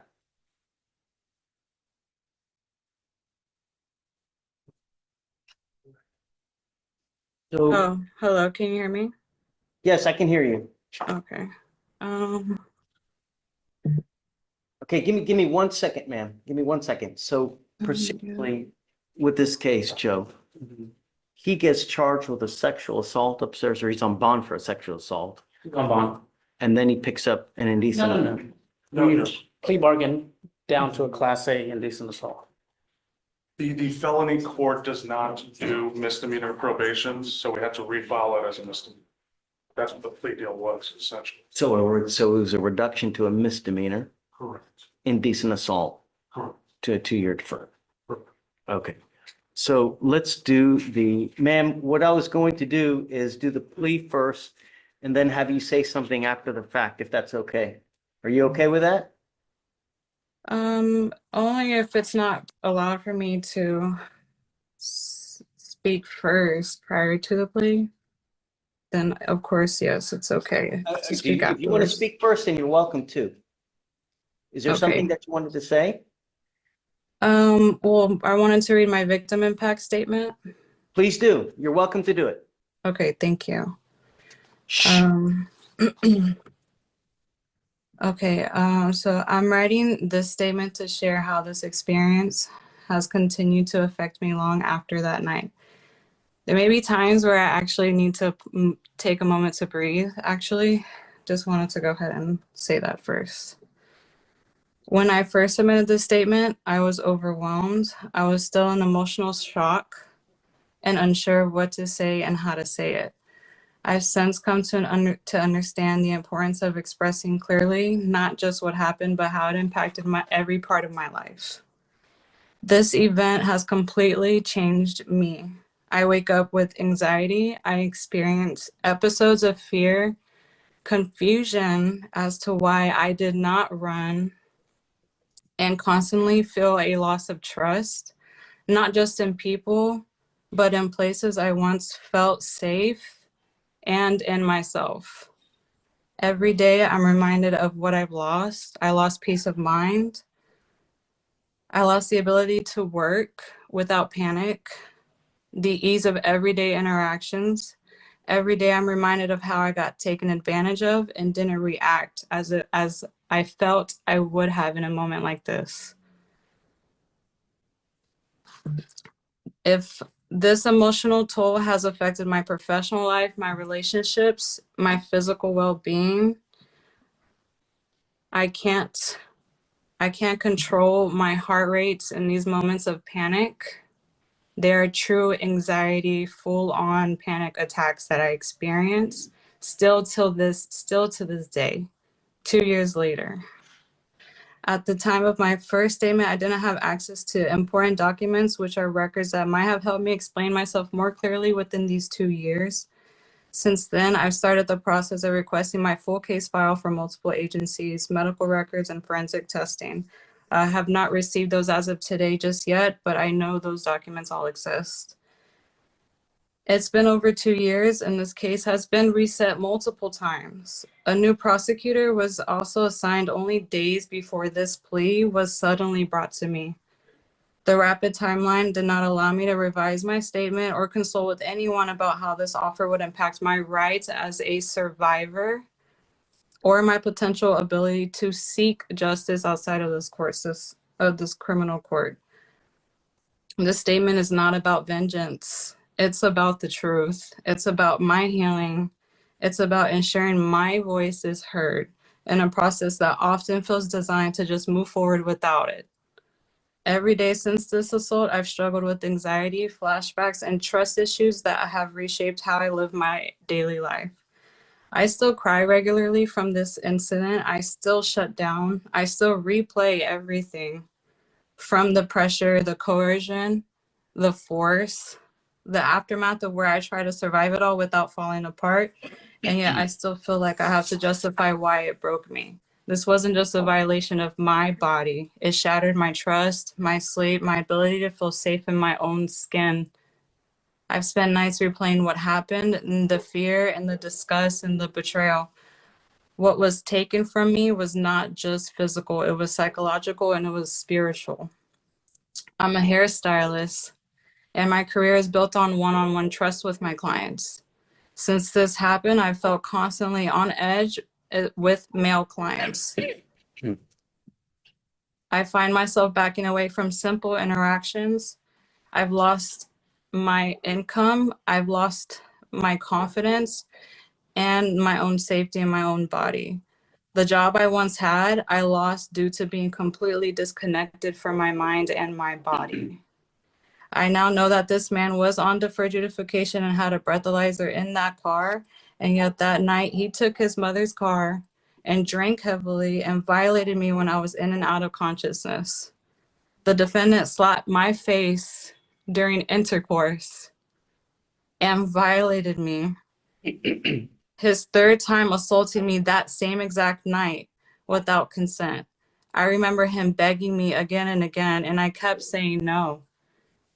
But I couldn't get up. I pushed him away off of me again and again. That is not consent.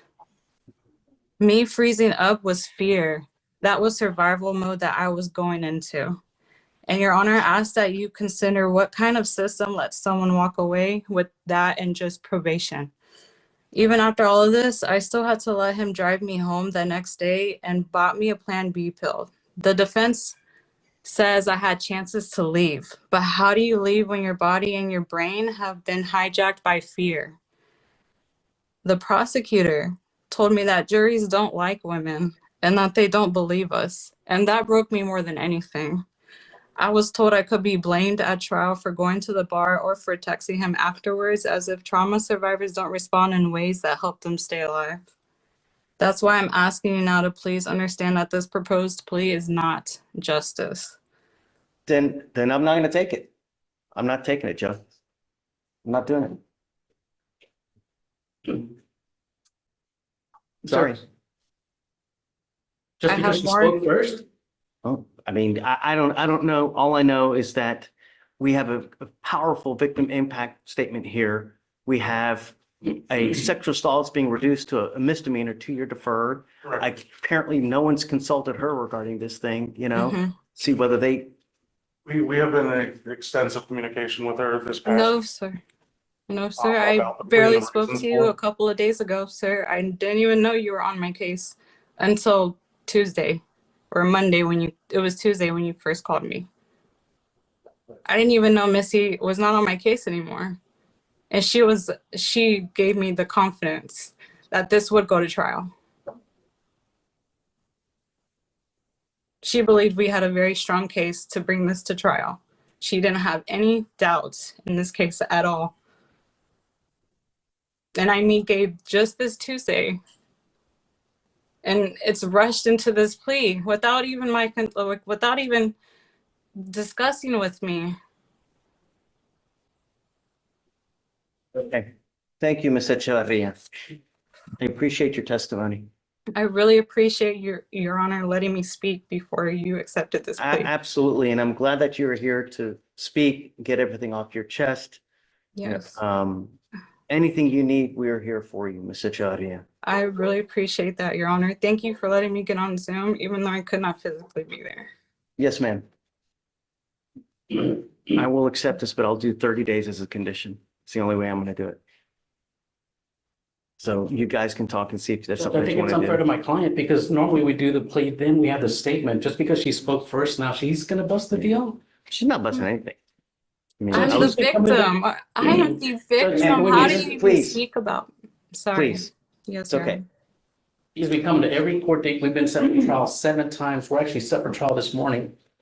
In the district court, I'm sorry, in the district court. in felony district court. I get it. She feels like, one of the things that we need to take into account, is I'm not going to do it without 30 days as a condition. I'm sorry, Joe. So you guys can talk and then, or we can set it for trial. It's your decision, Mr. Can you do home confinement? Home confinement? No. That's a gift. No, Can we stand up? please. Okay. Okay, ma'am.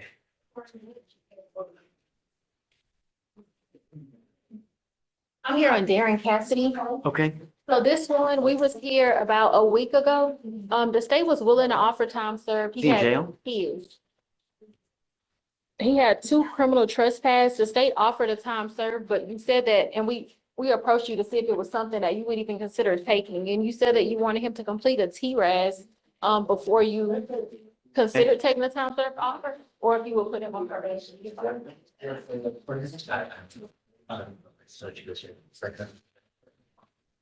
Are you now judge about this? Yes. Paper for surcharge folder. great. The mental health caseload. That's great. No, Ideally, yes, but. you don't think so? I don't think he wants to, but Oh, he doesn't want to do it. Well, then, I mean, you can't lead a horse. You can, Yes.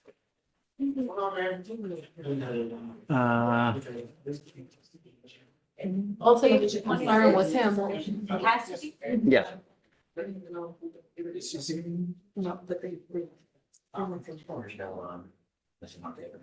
It's right at the top. It's right, it's still open.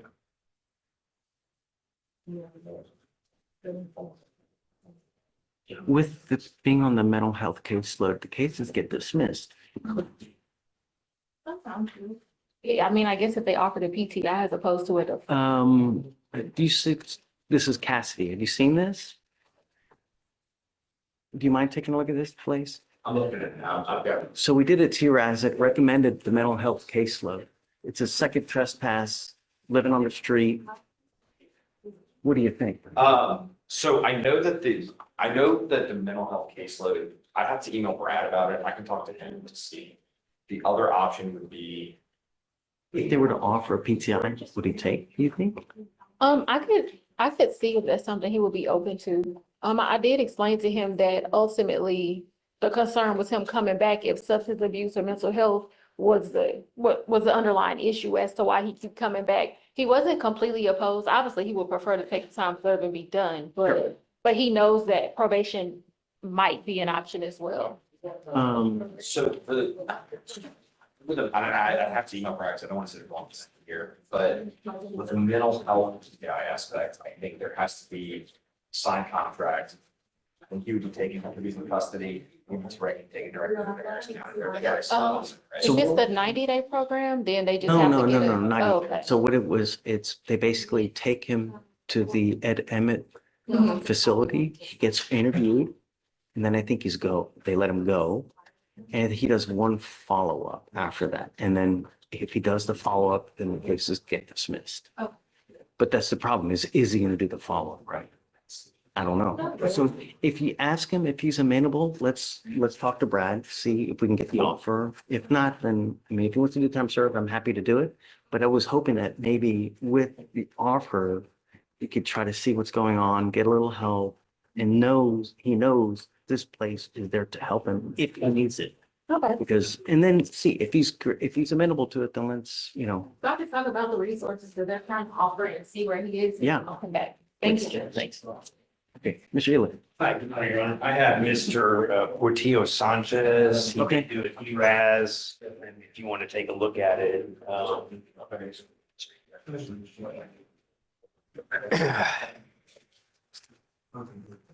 Yep. Your Honor, he does not want him. I know he doesn't want to go. So, I mean, we're still set for trial, so Well, we'll go. Is there anything the court would accept besides? Saturday. Yeah, Saturday. Because I know that's ultimately, that's what it's done. That's all this, all, you know.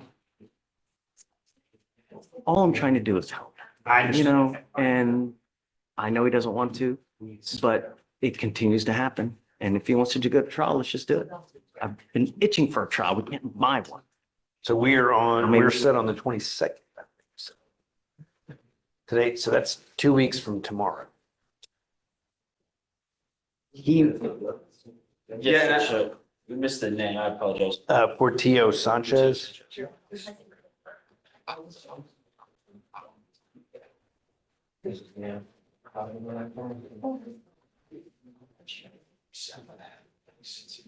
I know he was asking for 180 days if the court would. I asked. I know.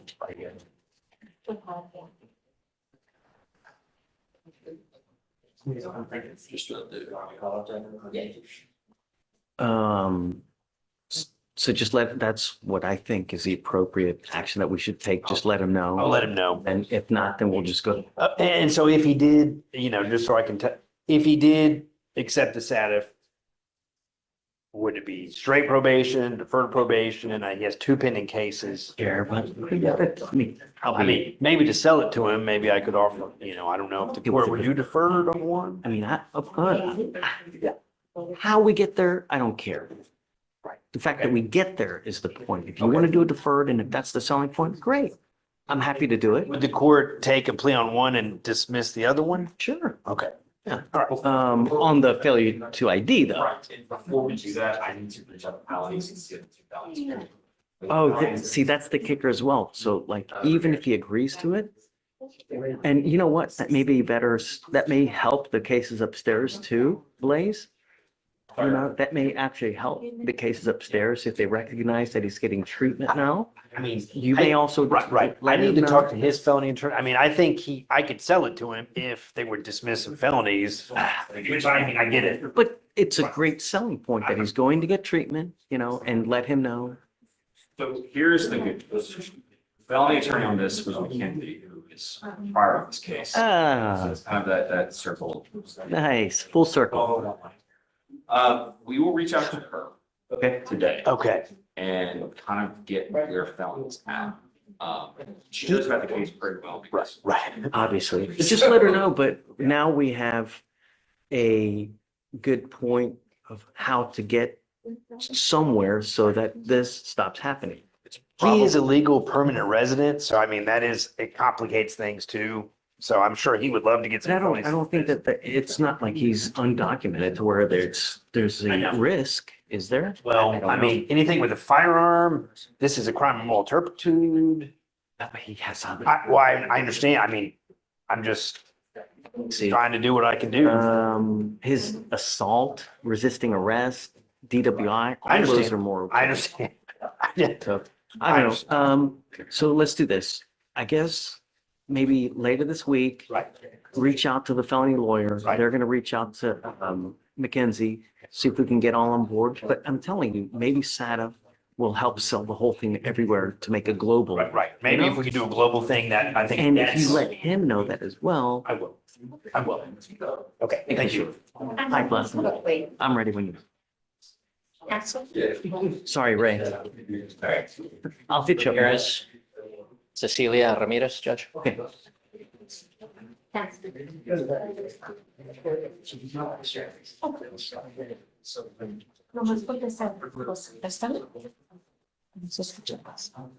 Good morning, Ms. Ramirez.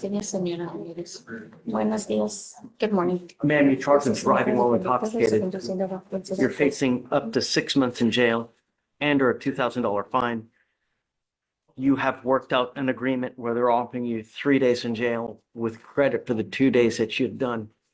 You need to understand that this DWI will go on your record. It will be there for the rest of your life. If you ever get pulled over from now on and you have even the faintest smell of alcohol, officers see this prior DWI, it's probably not going to go well for you. And what we're doing today, from now on, you're facing a minimum of 30 days in jail. Do you understand? Yes. You're giving up the right to a trial, right to compel witnesses to testify on your behalf, confront and cross-examine your accusers. If you're not a citizen, there are possible immigration consequences. You can be deported, excluded from the country, denied naturalization under federal law. You give up the right to appeal. Would you plead guilty? Like I said, it goes on your record forever. How do you plead to the offense? Guilty or not guilty? Guilty. I'm going to find you guilty. I'm going to follow the agreement. There is also a $3,000 surcharge. I'm going to waive that for you now because people make mistakes. If you continue to make mistakes with you endanger other people's lives, if the sentences get longer and the next time it's a $6,000 surcharge. So get a clue. Take an Uber. Good luck to you, man. Your Honor. Yeah. Right. Thanks for being patient. Yeah, thanks for being patient. I know you're waiting long, so. What's up? Montanez, Mr. Montanez, this is the one with the prescription drugs. We've been waiting to get an answer for pretrial. I didn't see an answer on my email I chain. did. They answered. Hold on. Then I sent it to you, didn't I? No, So much just. So. Let me see. I sent it to. What's the place called again, Felicia? Aberhealth, right? Paper help? Yes, Judge.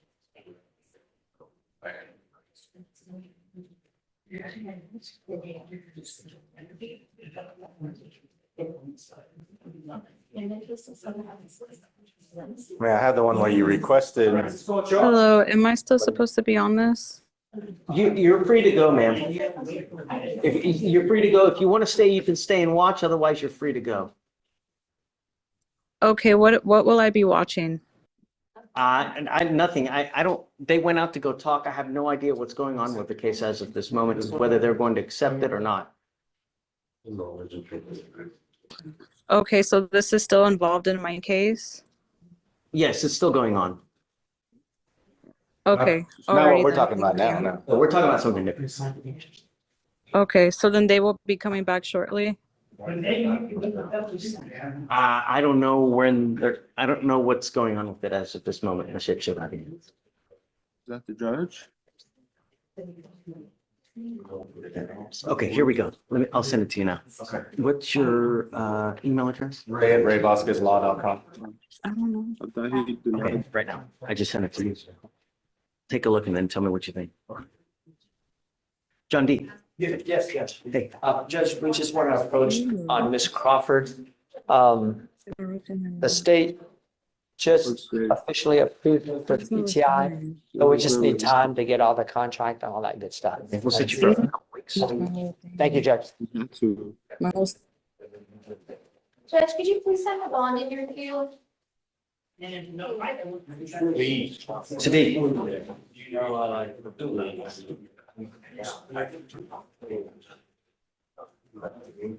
Yes, sir, Your Honor. Thank you, Judge. Your Honor, I have two pleas, one of which is Mr. Son Agriano, and the next one is Mr. Mosiah McIntosh. Yes, sir. Come up, sir.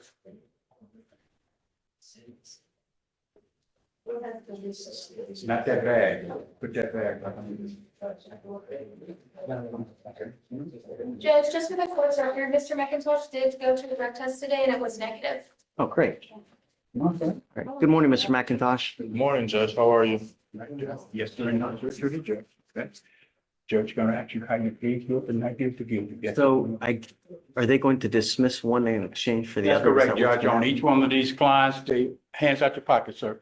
The estate is going to proceed on Mr. Agriano.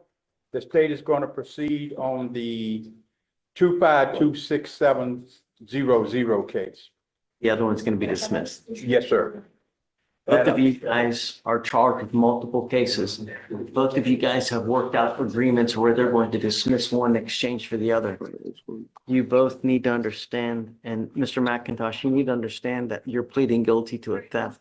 This theft will go on your record. It's going to be there for the rest of your life.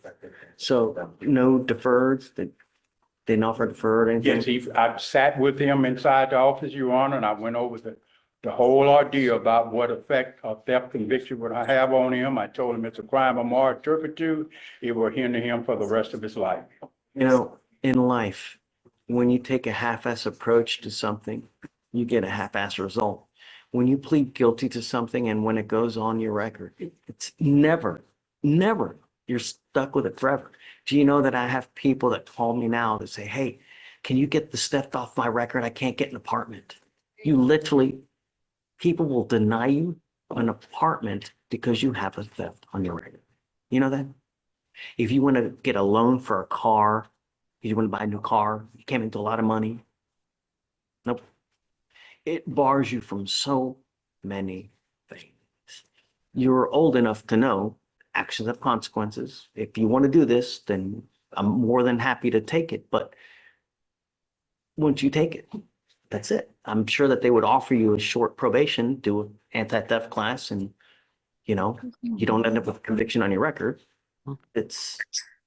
But once you plead guilty, that's it. And theft cases, you're branded a thief for the rest of your life. How long would the probation be? I told you 12 months, sir. And I tell you what, I'll make it sweeter. I'll take you off in half the time.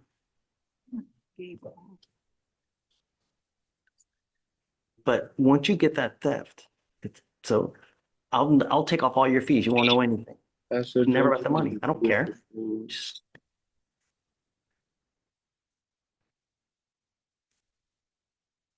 you tell me. You don't have to make a decision now. I'll let you talk with Mr. D. You let me know what you guys want to do, okay? There you are. So, Mr. Anguiano, you have worked out an agreement. They're offering you a 12-month deferred. This is a type of probation that if you complete it successfully, you don't end up with a conviction on your record. But you can't tell people it was dismissed. It's not dismissed. You just did a probation, completed it successfully. You don't end up with a conviction.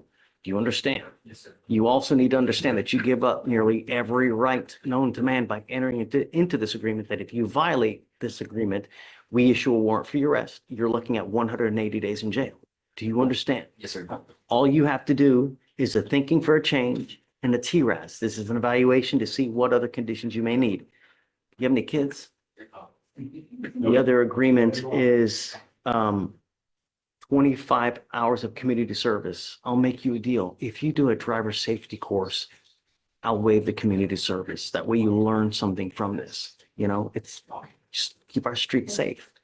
Thank you, Jeff. You're giving up the right to a trial, right to compel witnesses to testify on your behalf, confront and cross-examine your accusers. If you're not a citizen, there are possible immigration consequences. You can be deported, excluded from the country, denied naturalization. You give up the right to appeal. Once you accept this agreement, that's it. If you get this thing done in half the time, get all your classes done. Don't pick up any new cases. Don't test positive. I'll take you off in half the time. Can you get it done? Yes, sir. How do you plead to the offense? Guilty or not guilty? Guilty. I'm not going to find you guilty. I'll withhold it. All you got to do is a TRAS, thinking for a change, 25 hours of community service. But if you do the driver safety course in lieu, you don't have to do the community service. And no drugs, no alcohol. If you ever have any issues, come back. We can talk about it. She's amazing. She'll help you however you need. All right? All right. Wave your Judge, speaks. I think there should be an inclusion of clients getting his GED, Judge. The chief and I discussed it. Yep. Done. Do you have a driver's license? No, sir, or yet, no, you aren't. I think that's important. If he's going to start driving, you need a license, man. Don't drive. Don't drive until you get a license. Do you understand? Yes, sir. I want you to get your GED. That's the most important thing in your life as well. All right? All right. We're going to give you a list of resources so that you don't have to pay anything to get your GED. All right? All right. Good luck. Thank you, Your Honor. Let me know. Yes, sir. We will go talk, Jeff. Go.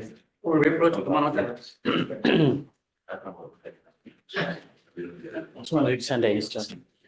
10 days. Otherwise, he loses his job. It's better than the current deal from our perspective. Okay. Thank you, Judge. Good. Come on. And also, Judge, the complainant did not finish her impact statement, if she could be allowed to do that. Yeah, let me do this first. We'll go through with it and then.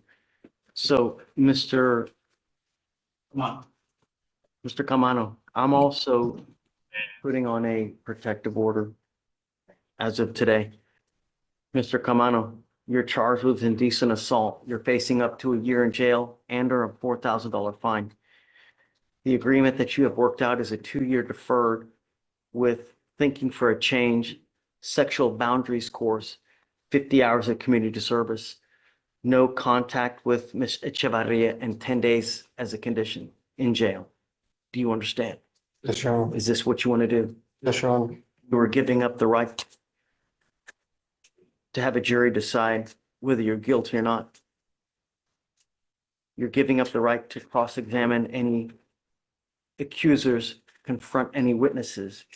You give up the right to appeal. Once you accept this agreement, you can never get out of this.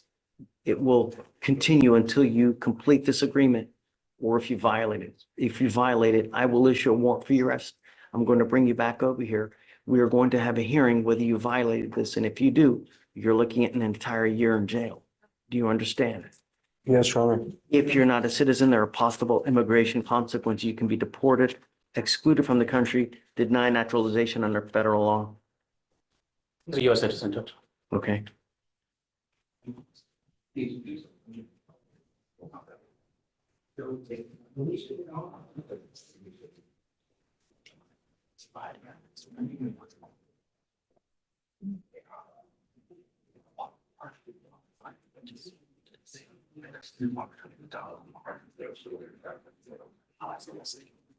How do you plead to the offense? Guilty or not guilty? Guilty. I'm not going to find you guilty. I'm going to withhold that for 2 years. You will be required to do the thinking for a change, sexual boundaries, 50 hours, community service, no contact with the complaining witness, no weapons, no drugs, alcohol, random testing. I want him tested in a week, please. If you're using, it's not going to go well. I'm going to tell you now, I'm going to test you like crazy. If I find that you're using, you're going to get a one-way ticket. Do you understand? Yes, Your Honor. Okay. Ms. Echevarria, did you want to say something else? Yes, I'd like to finish my statement, please. Okay, you may continue, ma'am. Shh. Okay. Sorry, let me get back. Okay. I was 2 years of, okay.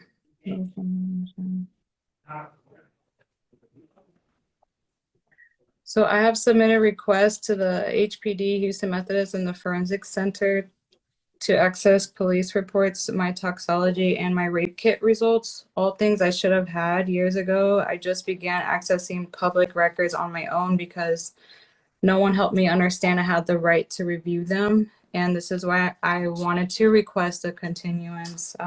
I do respectfully request that the court do require the conditions that prioritize accountability, rehabilitation, and safety, such as formal admission of guilt in court or via stipulation, no contact, and geographic restriction disorder, mandatory sex offender rehabilitation, and language in the plea agreement affirming that I reserve my right to civil litigation because I want peace and I want to heal and I want to know that my voice mattered. Also, Your Honor, I respectfully request that you do not proceed with that plea until I have had the chance to review the full case file, as well as all the evidence I'm lawfully requesting, including the police reports, toxology, and stain results. I was not given the sufficient time to revise my statement, and I've had to teach myself how to access the records, the court records, after being left out of the process. This case was reset 7 times in the past month alone, and I was promised a trial, not a rushed plea. I'm asking that the record reflect my objection and that my request for a continuance be considered on the basis of my rights under CCP 56A.051 and 56A.052. If the court must move forward with that plea, I would request the formal admission of guilt, the no contact order, required sex offender counseling, and a clause affirming my right to pursue civil litigation. What I will say, ma'am, I know that you are upset and I'm sorry that you are. I have no idea why it ended up here, but it is. The lawyers, I think, have been working for a while to try to resolve this. They've come up to an agreement. I did issue a protective order now so that there is one in place. Yes, thank you. So, and I've also ordered no weapons as well.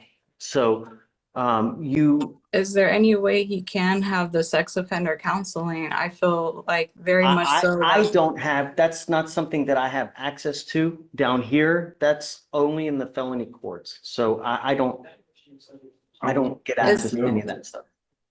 What about the formal admission of guilt from the defendant? They have worked out an agreement where they're doing a deferred. So it's a deferred adjudication. That's something that you're going to have to get with the office about. I know that you have other avenues of recourse as well. I can't give you legal advice. The only thing that I would probably advise you is just go talk to a lawyer, you know? And so trial is not able to go No, forward. the case is done now. It's ended in a deferred adjudication just now, ma'am. Okay, and he was previously on the adjudication, but what about, I still feel like I'm being silenced with everything that I've been saying. The only thing I could advise you is go back to the district attorney's office and just start, talking to people there. To the district attorney's office? Yes, ma'am. Judge, our first trial setting was March of last year. This is the first time we're hearing about her asking for anything. And we've No, had I was not. setting after setting. Excuse me, ma'am. I was not aware. Excuse me, I ma'am. have all the Excuse me. texts of Can you the. finish, please? We've had setting after setting. This is the first time we've heard anything about this from her. So I don't think that's. This is not the Hold on. first time. Ma'am, let me finish, please. requested forms before. I have sent Well, ma'am, emails look, to get these Mr. Chavez, documents. I don't want to get into, a big match about what's going on now. The only thing I can say is if you have any kind of disagreements, get back with the office, talk to go to the district attorneys and go talk to them and figure out what else. Like I said, there are other avenues. I can't give you legal advice. I can't tell you what to do from here. Okay. Okay. Is that it? Yes, sir. Okay. Thank you, ma'am. All right. Thank you, Judge. Can we start next Friday? Sure. Yeah. That's it. Okay. Thank you, Judge. Will the court allow me to consult, the opportunity to consult with the victim advocate Is there a big? or a legal liaison before We have a anything is social worker. finalized? We have a social worker who is assigned to this case as well, and both of us have been in contact with. So do you have the number to the social worker, ma'am? She hasn't been that responsive recently. Just coming up to the court date, really. Suggested. I'm happy to give her a call this afternoon and we can go over all of that. Okay, so the prosecutor assigned to this case will give you a call this afternoon to try to help you get in touch with the social worker to remedy any kind of issues you may have, okay? If you still have any issues, you can come back tomorrow and then we can try to resolve it further, okay? They're at the courthouse? Yes, ma'am. Okay, will I be, will I be asking for you, for your courthouse personally? You're welcome to, ma'am. Yes. I'm in court 5. You're always welcome to come here and we'll help you out as much as we can. Okay? Court 5. Okay, and what exactly was the plea that he admitted to or the What It's is he it was a accepting? 2-year deferred adjudication Joe. with 10 days in jail as a condition. Okay, oh, so it went down to 10 from 30? I think I heard 30 earlier. It went down to 10. Ma'am, I can't continue with this. I have a courtroom full of people that I have to get to. I'm sorry. But Okay. I will let you speak, or this afternoon, Gabe is going to call you to prosecute on the case and he can explain everything further to you, okay? Okay, thank you. Yes, ma'am. Valerie, I'll text you as well. Okay, thank you. Thank you.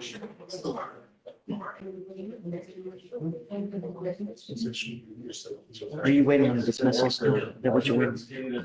Sorry, it's been kind of busy. On who? Bonilla Castillo is the last name. It's still like I said, just. I got it. I'm sending it now. Judge, were you intending for a motive to be issued today? Correct. Oh, Yes. I'll follow. Yes. Yeah. Make sure he doesn't leave because we need him to send him over. He's gonna talk to Shatoria for probation. Oh, great. Shatoria, Oh, sure. make sure he doesn't leave before signing the MOA, please. Thanks. Okay, are you ready? Yes, ma'am. Good morning. On Jesus Montez, he just bonded out on Friday. He needs bond conditions. Mind bringing him up?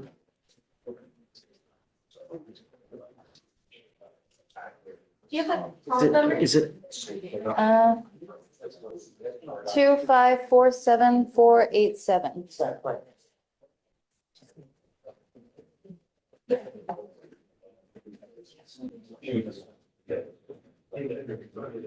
Okay, so Mr. Montez, you violate conditions now.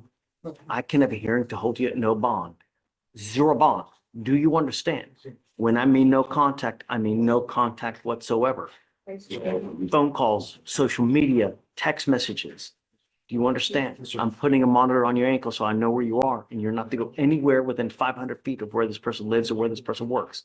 I will pay for it for you so that there are no issues, but you pick up a third case or violate conditions. Really not going to go well. Do you understand? Okay, all right, thanks. Just don't leave. I'm gonna have you get with Felicia here momentarily. Okay.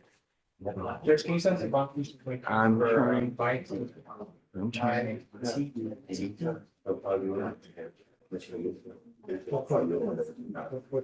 Okay, Ray.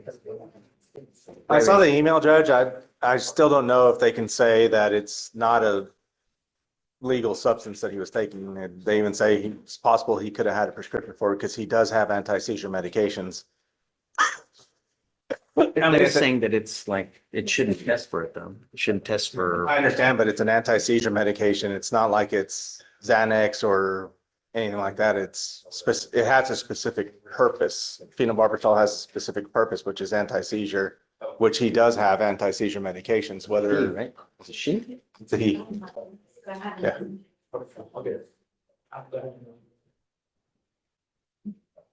Council for recess. Oh, Montanez. Yeah, I want that. Where are we with this case? I think we're pretty much done with discovery. I don't remember if I have an offer on it or not. I need to talk to him. He's been talking about moving to Puerto Rico, but I need to see what he wants to do as far as resolving this case. Test positive. It's not gonna go well. Okay. Let him know. Yes, sir. All right. So just leave it on the date that we had originally? Yeah, we'll continue supervision. If you test positive again, let him know it's not gonna go well. Yes, Your Honor. Okay. Thank you.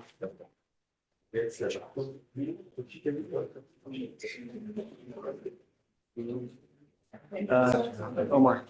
All right, Judge, it looks like they've reached out to her and she has spoken to them. Hey, wow. Michael. See that? Wonderful. What's the word? Thunderbird? Judge, sorry, let me get back to the tab. Just want to make sure Something?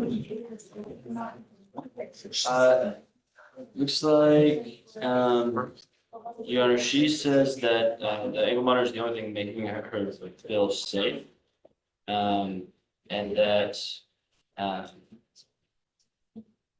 the complaining witness, stated that the defendant's mother contacted her to attempt to get her to help get the defendant's ankle monitor off.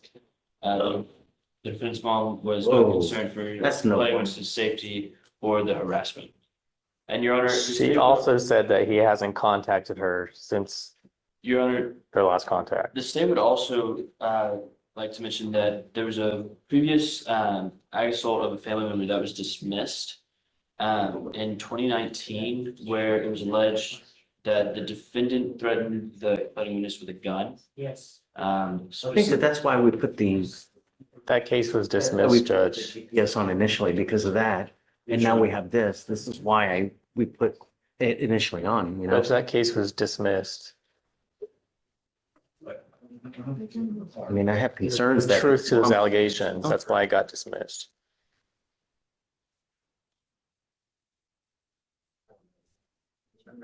Mom's trying to, you know, get involved now. I don't know anything about that, but when they spoke to her, she said that he has not contacted her at all since this began. He has no reason to contact her at this point. Everything's done. Kids? They do, but it's organized through a third party. So there's no direct communication anymore. What's the cause number? Montez? What's the cause number again? The cause number is 255-4510.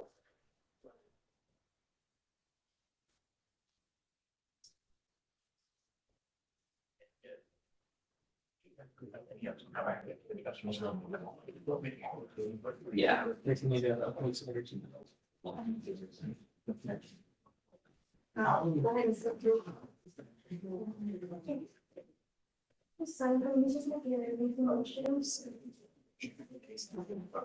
So it's been less than a month. I'm not ready yet, Omar, but I'm gonna say that if after a couple months, several months, there's nothing, then I'm gonna take it off. But I have to know that it's not. And now we have mom getting involved, trying to get him to take the thing. Let him know that if he tries to get someone else involved again, it's not gonna go well, because I admonished him before, don't have anyone else in your family try to get involved. Those are allegations that she's saying. I don't know that to be true. I don't know if there's any proof to that. But I'll find out and I'll let them know. That's why I'm not putting him in jail. Yes, yes, If there was proof, then I would be putting him in jail. yes. But just let him know if a couple months pass and he's good, there's no issues, then I'm gonna take it off. And as well, let her know as well, you know, state that I'm not gonna keep it on forever if he's behaving himself, right? Because it's just, I don't wanna ding him if he's not doing anything wrong, right? So, Hey, okay, Judge. yeah.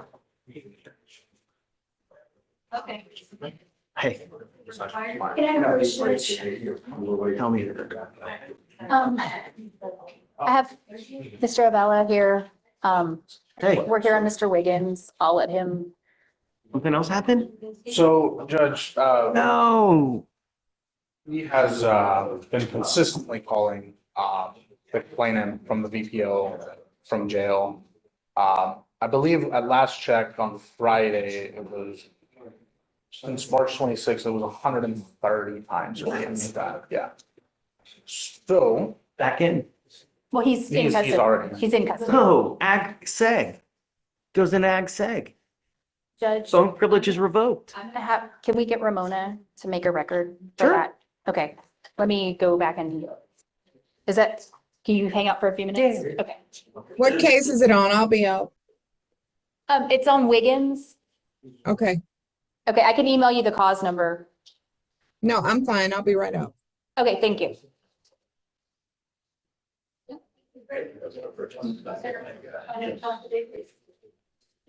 Sorry, I'm a bit late.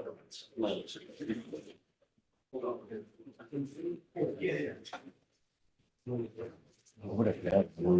I know. Friday. Calling about that, you can just step forward to the someone. Oh. Found I early. looked at it. But council's here on the way now. Okay, right, yeah. I'll reply back to him. Is that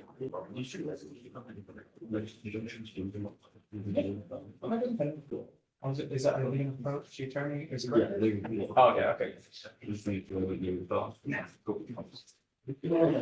Thank you. Hey, Hunter. you know, Cecilia Salmeron, Okay.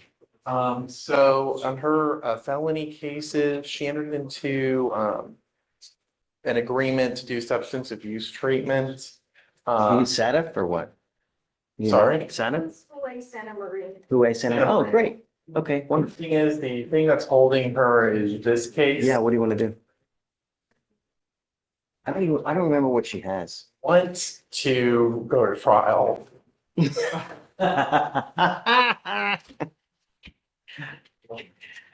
How soon can we happen?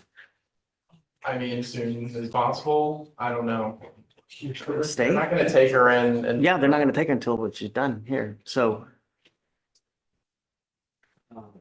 Did you let Blaze know? I did. What does he say? He said, well, they offered a time served. Do you want to set it, Seth? Just 30 days is the quickest that we can. So Judge, well, that's kind of my other question. Chief, Would it be possible to give her a bond, PR?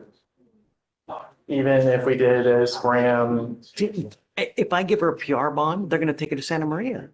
They got a hold for her to go to Santa Maria anyway. She can't get out.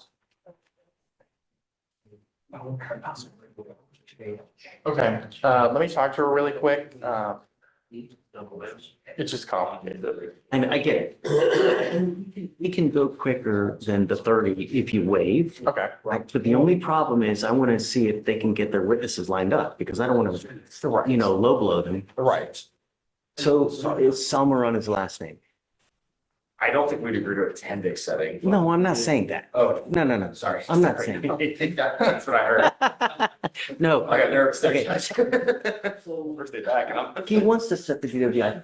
Okay. They've worked on an agreement when she's doing a HUA upstairs Right. because there are drug issues, right? Obviously. But this case here, hold it up. So what I'm saying is normally we would set up a trial, give a 30-day at minimum for you guys to get it subpoenas and witnesses ready, unless he waives notice for everything. But then, so we could do it quicker than 30 theoretically, but at the same time, you need to reach out to your witnesses to see. Right. So why don't we do it for later this week? See how quickly you can. Are you ready to go? I mean, I'm ready to go. Because here's the other. And I'll do any day you want to do, any day but Friday, obviously, you Yeah. know, but, Check it out. The only issue is going to be. We'll have to waive, If it was notice. NIMS, that would be a big issue because of the state, but Shoot. it's not a NIMS case, so. do a breath test? I'm sorry. It's blood. It's blood, but it was tested at Harris, at the. So you have it back. Harris County Forensic Science, Institute of Science, so not NIMS. So we can get, yeah. We do it later this week, reach out to your guys and We could then, do Thursday. I mean, honestly, if they want to look at the case, maybe eval it, like eval the case. Yeah. if there's, right, at the same time eval. Right, yeah, And then, that'll go without saying. And I'll talk to her. I'll let her know the implications of waiving and everything, and then we'll determine if. And I'm gonna, because I told her that I was gonna ask for a bond too, so I will need to talk to her about that as well. She may, let me talk to her really quick. She may want to take a time serve right now. well, you let me know. Okay, I'll It's just. up to you guys. You let me know. Okay, Sure, we'll get it early as possible. So that works for you. Cool, thanks. someone crying?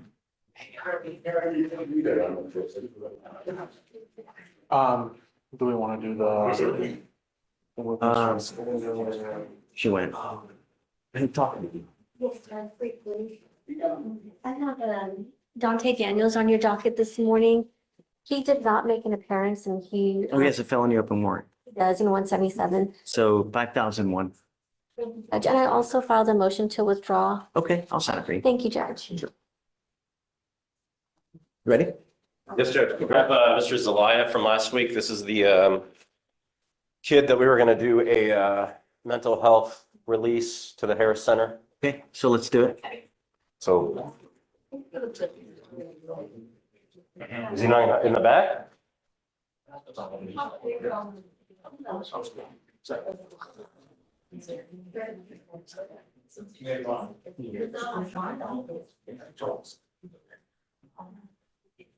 I don't know. I don't know what's going on. I think they were. I don't think I signed anything. You didn't sign anything. We rolled it to today. Let me. You see, have you looked for him back there? We got our GOP judge. What the flip? Yeah, he's not on. He's not in there. Someone gave him a PR bomb. Someone gave him a PR bus. And he's not here, obviously. I don't, not me, obviously. I don't have the power. The jail did it. Can you reach out to him and see if we can get him back in? If I can, yeah, I mean, There should be paperwork. When they process him out, they fill out a bunch of paperwork. So you should be able to get. it hasn't been imaged yet, apparently.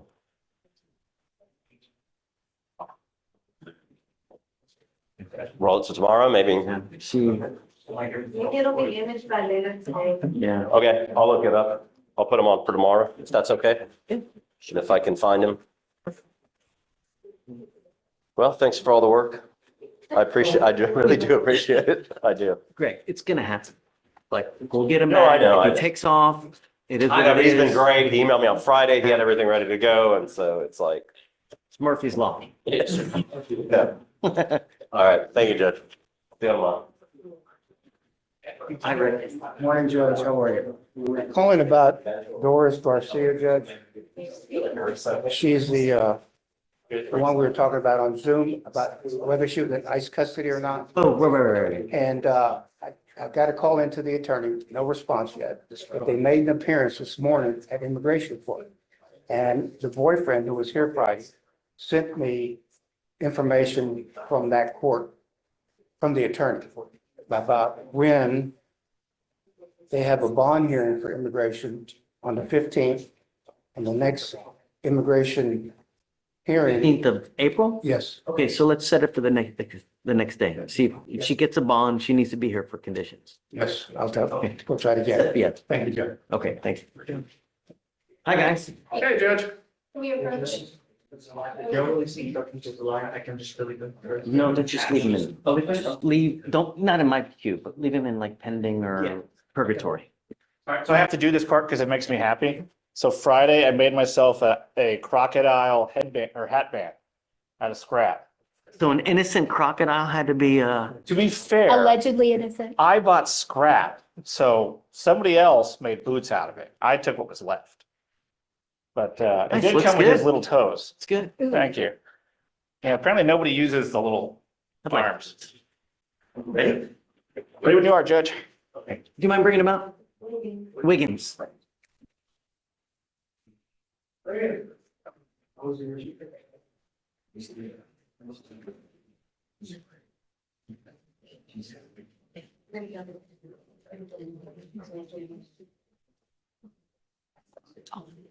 Ms. Reedy, who are you here on?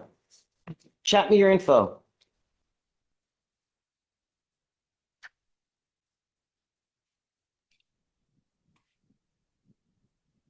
Judge, did you call me? Yeah, chat me who you have. I got, Where? Okay. She went to get a UA test, but What's the maybe last she's name? back in the court. Where? where?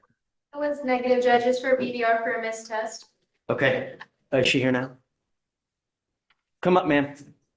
We'll step aside, Judge. Just for 1 second, Frank.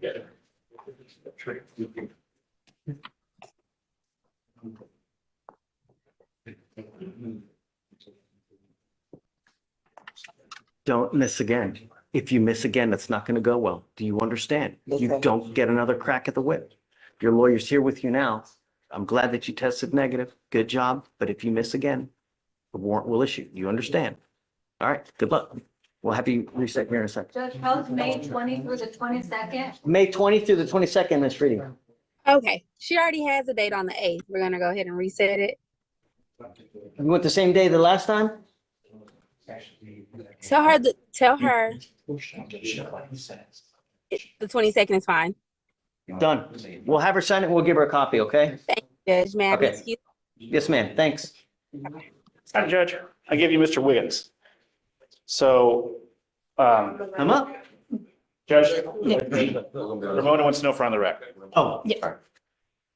We are going on the record. If you want to talk, please go outside. Judge, Well, hold on. So we're on the record. It cause number 253-4377, 2505-146. I think that's all we have here, right? Yes. Yes. Okay, so guys, for the record, please announce yourselves. State. Anna Edie, EADY for Mr. Wiggins. Nathaniel Meunier spelled Munier, also for the defense. So hold on, before you get into anything, state. You wanted to bring something to the court's attention. Yes, Judge. So we had received the call that Mr. Wiggins was in violation of the protective order that was in this VPO, and that he was reaching out to the complainant witness in this case. We have checked the jail calls. Those jail calls show that since March 24th, which is of course after the October VPO, since just March 24th, we have 293 calls made to the complainant's phone number. Just yesterday, we had, I believe, 28 calls to that number as well. So in one day, you're saying he made how many calls? So yesterday, he attempted 28 calls to the complainant's phone. So Judge, I'm going to preface this conversation with, Miss Edie texted me about 10 minutes ago, so I came up on short notice on this. But my understanding is that there's no longer protective order in effect because it's been long enough. The protective order. There's a order for him not to have any contact with her. Are those part of his bond conditions? Yes. My client's not on bond. He is not supposed to have any contact with her whatsoever. I understand, Judge, but the way that this court and other courts in the county have structured those conditions have been bond conditions, which my client is not on a bond. He is in custody. He has not broken. I have ordered him, even though he's in custody, not to call her. I understand, Judge. Assuming that he had violated some form of a court order that is not a bond condition, I believe the appropriate remedy would be contempt, and which would be a separate criminal proceeding. At the same time, for Miss Edie talking to me today, it sounds like that the court was going to order ag-seg in the jail, so the formal The only term. way that we can revoke bone privileges on someone is ag-seg. Yes, Judge. My issue with that is it's a hammer when a scalpel is needed. So while I understand that the district attorney's office has alleged that my client is called a victim in this case, there's no protective order in place. The bond conditions are not in effect because he's not on bond, thus no crime has taken place.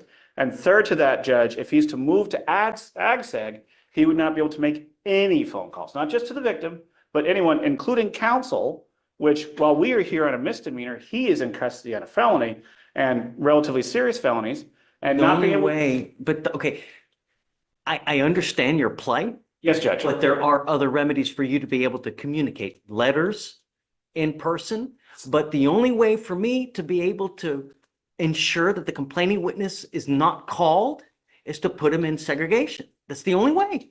Judge, the problem is nobody would be able to call, including our office as well as his felony attorneys. Letters through the jail are notoriously slow. A letter to my mother who lives in the same city takes 4 days. Add in the jail, you're taking over And a I'm week. willing to put him on the docket one time a week so you guys can have contact. Which the problem is, Judge, we would no longer be able to have any form of private contact, and that would only take care of the misdemeanor and not the felony. And not to be impolite, Judge, him having conversations with us are saying, hey, what's going on with the felony? And any jail visits that take place in ag-seg are actually recorded. They're notified by counsel going through the door that those calls are being recorded. I don't have any other option to not Well, prevent Judge, phone calls. this would violate my client's 5th, 6th, 8th, and 14th off the top of my head constitutional rights. Right, self-incrimination because every conversation is going to be monitored going in and out of the jail because they're going to be recorded via jail visits. He will no longer be able to have private visitation inside the courthouse. You can pull them out. You can have private visitation in the rooms It's there. not about me, Judge. It's about felony court is a serious issue, but that's the. Why are you worried about felony court? Because that's why he's in, Judge. Well, it's also in because of ours. Our bonds are at $60,000. I understand, Judge, but the reason that this is taking as long as it is, and it's been taken as serious as it is because he's in custody on a felony. And this court making him to where he cannot participate fully with counsel is. There are other means. for you guys to participate. But I've ordered you not to have contact with her. You've called her now over 300 times. I don't understand why you guys aren't filing additional charges anyways. Sorry, But Judge, I missed the last statement. I'm The sorry. only way that I can prevent him from making 300 phone calls is to put him in another wing. I was going to talk with the DA, and obviously if my client's making these calls, and that's an if, he's dialing a single number, the jail's numbers can be easily blocked. I've done it on my cell phone numerous times when I've changed cell phones. Over the weekend, last weekend, I had 15 jail calls from one client. And as annoying as that is, it's very easy to block it on your cell phone. And I assume the victim could do the same. I have not heard anything from the state. Tell the victim what to do, Nathan. I'm not gonna say, can you please block your number so we can't call you? The least restrictive means, Judge, strict scrutiny dealing with I have constitutional rights. no other way to prevent him from making phone calls. I have acquiesced to you guys before, and I have admonished him before, please don't. We put you in seg last time. You were there a month. You came here begging and pleading, I'm not gonna do it, I'm not gonna do it. And now we have 300 phone calls.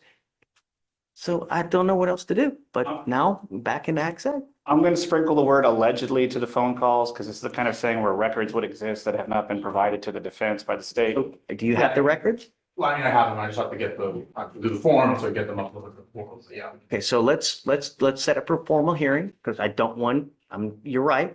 I don't want to give you state the benefit of the doubt without him actually, or Anna actually seeing it and seeing that the phone calls were actually made. So let's set up for a formal hearing. How soon can you get him the evidence? I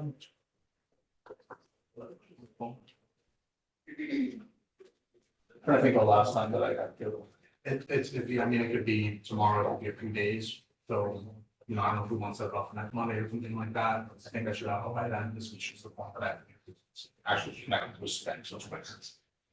And if we could keep him in normal population so that we could visit him, as does his felony counsel, and they Mr. can. Wiggins, I'm going to have you sign an affidavit from today promising me you're not going to reach out to the complaining witness in this case by any means. If you do, I can have a contempt hearing, and every single time it's punishable by up to 6 months in jail and a $500 fine per the advice of your lawyer. Because he thinks this is the correct avenue instead of ag seg. Do you understand? No. Don't contact the complaining witness. Don't use anyone else to contact the complaining witness. Don't use anyone else's number to contact the complaining witness.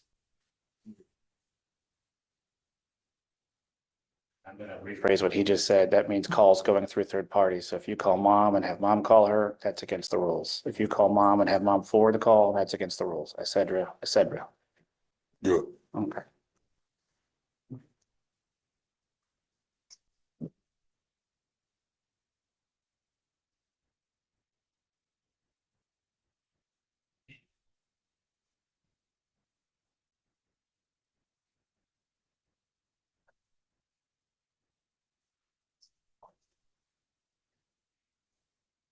This is the affidavit that you're going to sign, promising me you're not going to contact her or the complaining witness in any of my misdemeanor cases.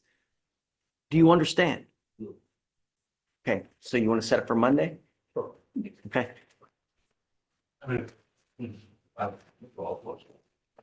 But just get it as soon as you can, get it to them. Have a hearing on Monday to see whether he's actually making the phone calls that we ordered him not to.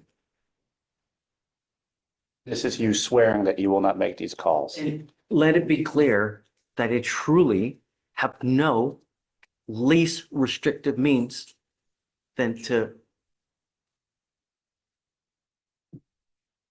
deny his ability to make phone calls to the complaining witness. There really is no less restrictive means. Judge, my understanding is that the jail can prevent Mr. Wiggins's SPIN number from calling him. In the last time, he used someone else's SPIN number to make the phone calls. That was last So Yeah. Well, we'll see this time. I don't know.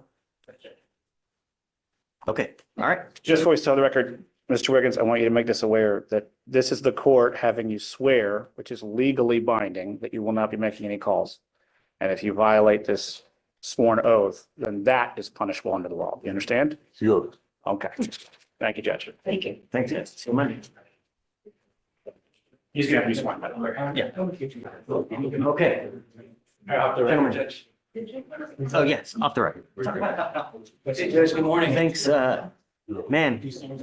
You never been this busy before, huh? Hanging out with us is what it is. Okay. Gentlemen, Morning. hi. Who you here on? Judge, actually, I'm here acquiescing to Mr. Day. He asked me to come in. I came in today for his benefit. This one's You're so nice. It's case number 2558011. You have a pre-signed waiver or something on sweat? Yes, for Sweat, aka Jeffrey, we have a pre-signed waiver for Michigan. They are requesting an extension. Michigander? Yes, Judge. Do you want me to explain this to him? This is off docket, Judge. He's not here today. Would you like to put him on docket? It's if you guys want. I see that, what's he wanted for? A parole warrant? Okay. No, there's no need. I mean, I'll just sign the, have you talked to him at all or no? I have not, and that's kind of an issue, Judge. Why don't we put him on for tomorrow? So you Okay. can explain to him the pre-signed waiver process so that he knows, hey, not everybody looks at what they're signing, so I have no idea what it's pre-signed waiver. Do you want to hold off the order until tomorrow, Your Honor? Okay, Judge, the only thing is tomorrow's kind of tough for me. Can we do Wednesday? Let's do Wednesday. Sounds But I good. mean, if he's picked up between now and Wednesday, then it is what it is. So that's why they kept oscillating, but just to be safe, they wanted the order put in the event that they need to fluctuate their travel dates. Just, I doubt Michigan's gonna be here within the next 2 days, but Okay, so we'll put him on Wednesday. Sounds good. here, do you want to make a copy of this so you have it too? They will provide. Yeah, I'll scan and send it to you. Thank you, Judge.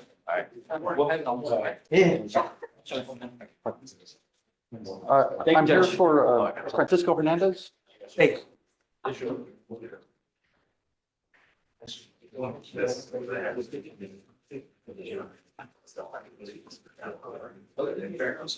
Wait, isn't this, I thought I saw Portia here today, no?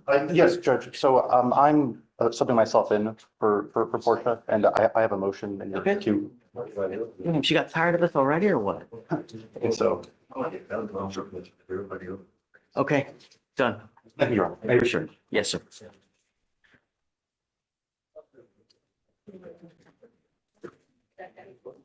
Your Honor, I believe for Mr. Frederick, he was set for arraignment today. I don't know if we have bond conditions. You asked if we would reach out to the paying witness.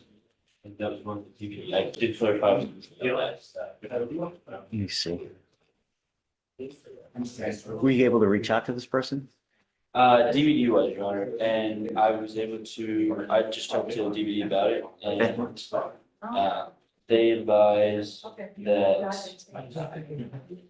we would ask to keep no contact. Sorry, Your Honor. Okay, so keep it in place then, huh? That the plan was to ask for no contact and we would be due to the multiple bond violations that the defenders have picked up since. So are they, so keep the address, so she's still living, I thought the call was to see if she was still living there or not. Because the violations are for going to that address, but it's listed as permanent residence. Do we know if they were able to get and reach her or no?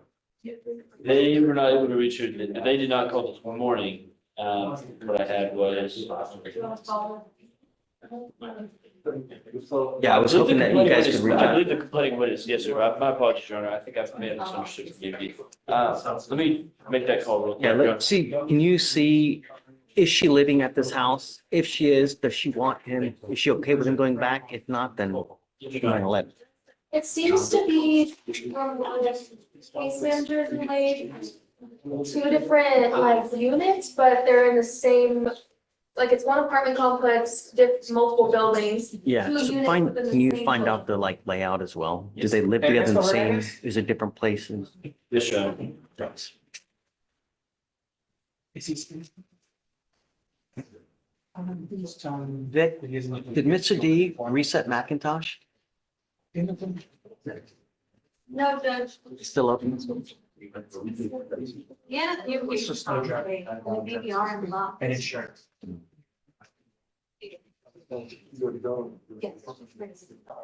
Hey, Mr. Paz. How are you, Joe? How are you, man? Good. Good to see you. Hi, how's it? What is that?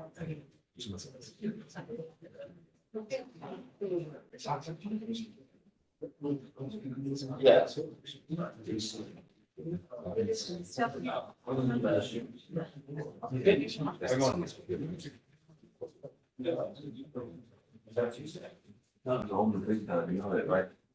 What they say, they let you. They said.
Is Adrian the middle one?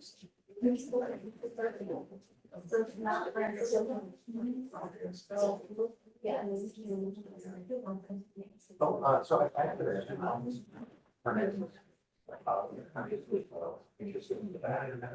Oh, that's what I thought it was called. Oh, my apologies.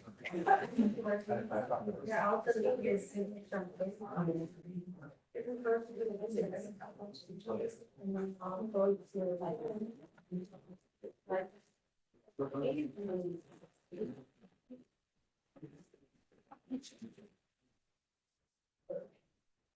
Did you get it for that, job?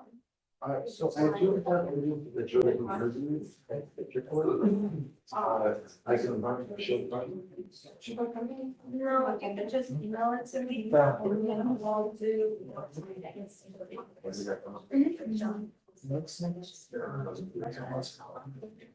All right, how is? April sale. Yes. Okay, I think I just emailed them that should look at you can delete them. And it's just, I don't know why I keep forgetting to delete them in Friday, so things we have been.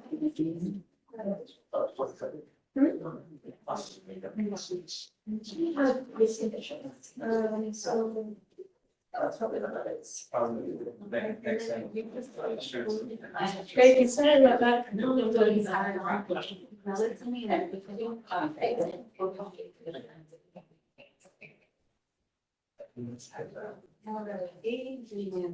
Go ahead and sign, please.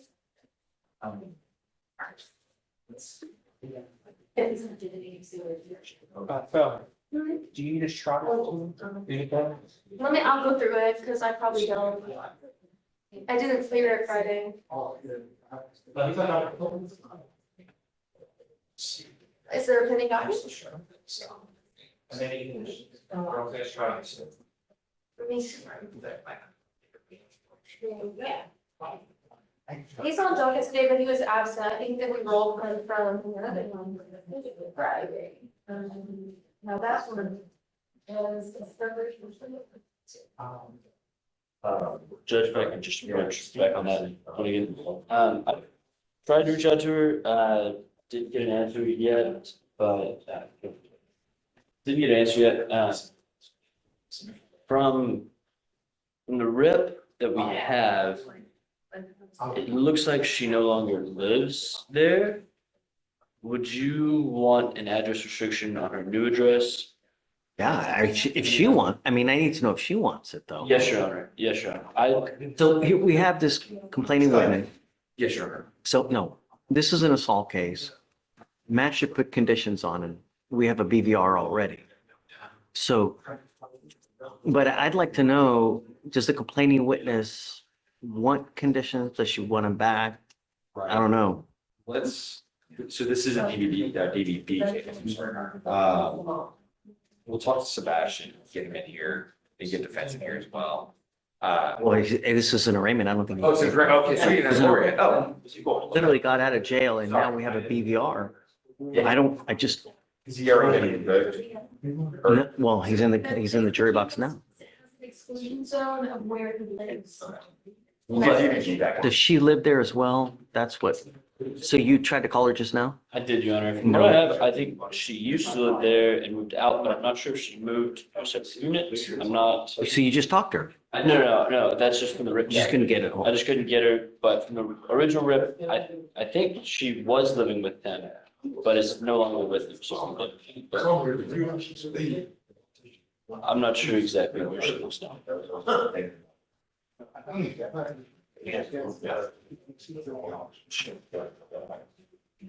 Did you appoint someone for the gentleman in the box?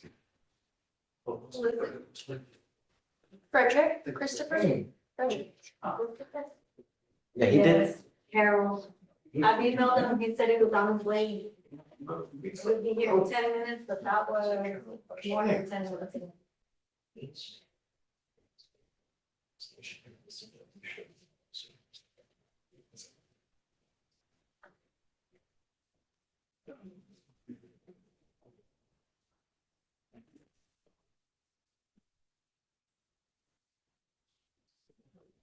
Right.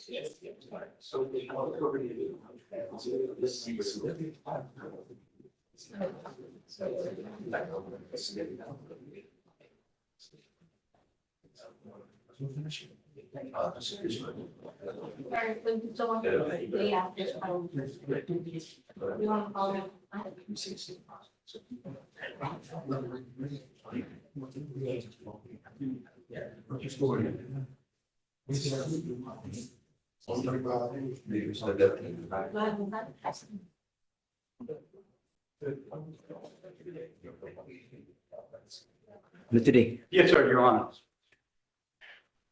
Your Honor, I'm here on Mr. Terrence Robinson.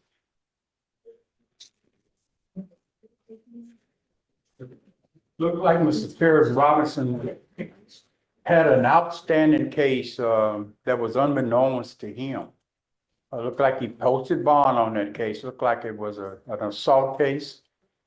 I think it was last year, 2024, but he just got arrested for that case. He posted bond, he posted bond before he got rearrested for it. Well, he never was arrested because it was a 2B. But they posted bond on that case. But the case was before the new case that we have. October 18, 2024. Right. Come up, Mr. Robinson. Yes, sir. It looks like it was a late filing, so they filed. Who's the complaining witness in the assault case? It is it says acquaintance, 19-year-old, just going through now. So it looks like this case was in October of last year before this terroristic threat. So we're not going to do anything to the bond. Okay, just be careful. Don't have contact with the person in the assault case. May I ask one question, Your Honor? Sure. I just moved off of my netta and wondering when I get back to the new outreach community church program and get the address, I'll make sure I give it to my lawyer because nobody's given it to me since I moved there yesterday. Okay, just all we ask is don't have contact with these people. Don't go Yes. over there, just don't talk to them and all will be well if you just, Yes, sir. that's it. And no weapons too. Oh, yes.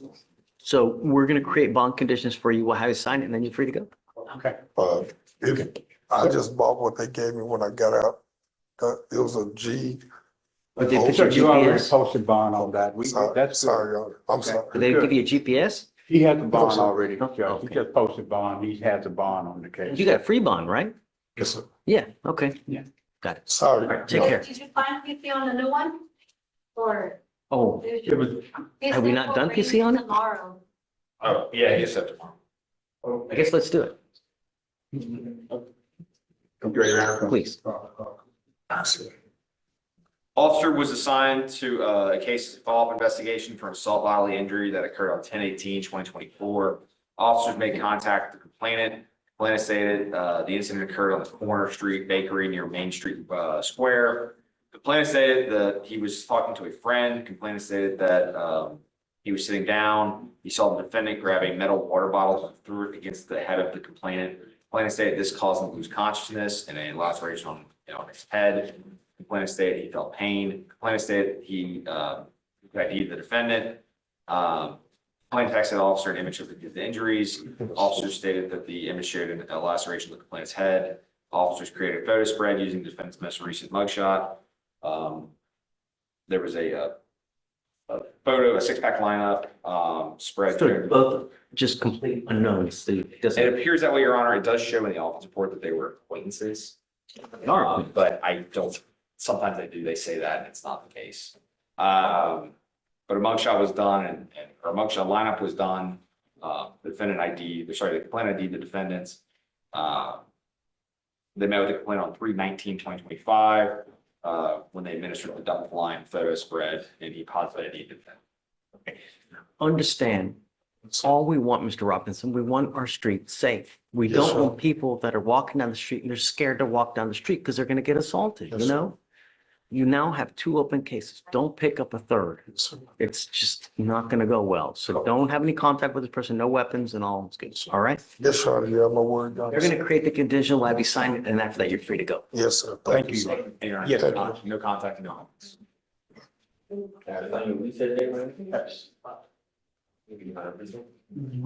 keep them. Which one you want to go? He'll go with the clerk, so he can sign with Victoria and then he can sit the box. Okay. Mr. D, Yes, sir. are we doing something with McIntosh or no? Yeah, we're gonna do the plea on him, whenever you're ready, Judge. Yeah, whatever. McIntosh. I didn't find any paperwork for the. Oh. Yeah, you can set that. Yeah. We need the paperwork to do a probation on Mr. McIntosh. Yes, sir. Just take your time, there's no rush. Mr. Day, are you ready? No, he has to do the paperwork. No, I'm not about this one. Yes, ma'am, we ready. Mr. McIntosh, you can take. Oh, maybe what? Yeah, I think they're just filing some more paperwork so that they end up.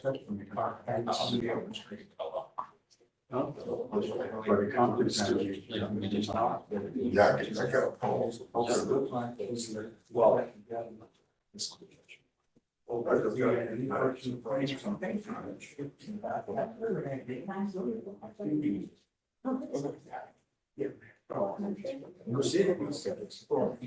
Hey, Harold, I need to know the living situations of him and the complaining witness. He gets out on bond for this case, and then he has now 2 BVRs. Like, as soon as he got out, he goes back to the place. So just, there are 2 BVRs that are in there now, so take a look and then let us know what the living situation is, because I think they still want no contact. Okay? And then just No, Judge, I wasn't on the schedule for some reason. I don't know why they put me on here, but I'll go ahead and take them. No. say it again. I was on the schedule. This was supposed to be for like several weeks. Oh, I really? don't know why they have me on here, but I don't I'm like, go ahead and know. take So if you want, we can reappoint. It's not a big deal. I take it. Okay. Here. Thanks. You know. Yeah, no, and thanks for coming. Hey, Vic,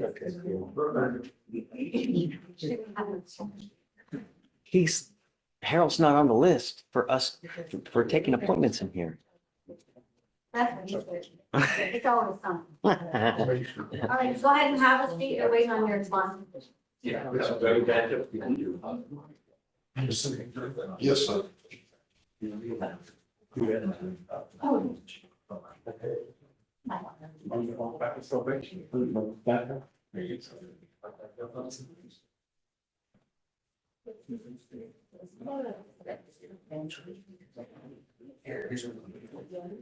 Hey,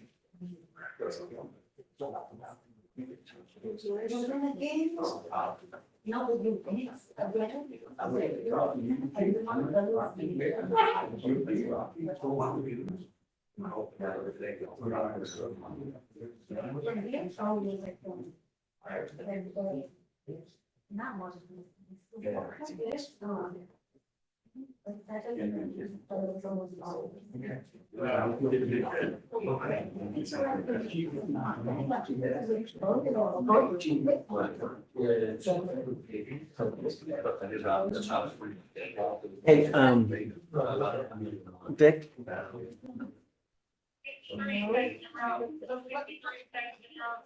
Judge, we have an arraignment. what? You're kidding. It was a clerical error. You ready? Clerical error, my, But I'm looking over here. yeah, I'm ready when you are. Page 22, Williams, come on up.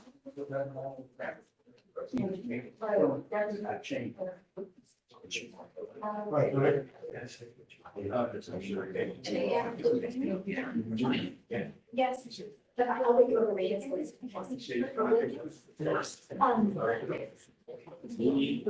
Great state of Texas. Yeah,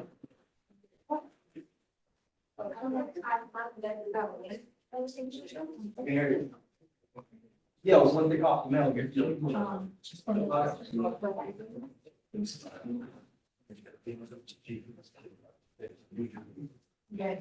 You are Tavion Williams. Sir. Mr. Williams, you now stand charged with yet another case.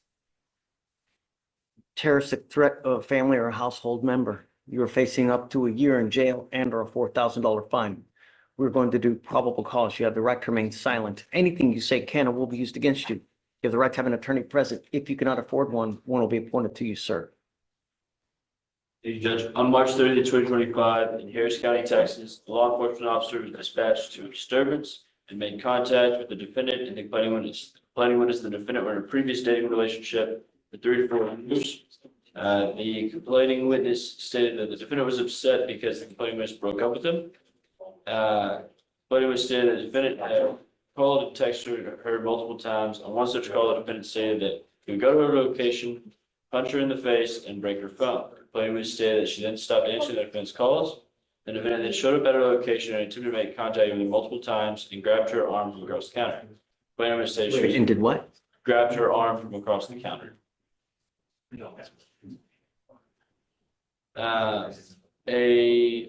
complainant witness said she was in fear for her life. Witness, the complainant was probably confirmed the events and then also described another incident. The event showed up to complaining witness's job and threatened her life.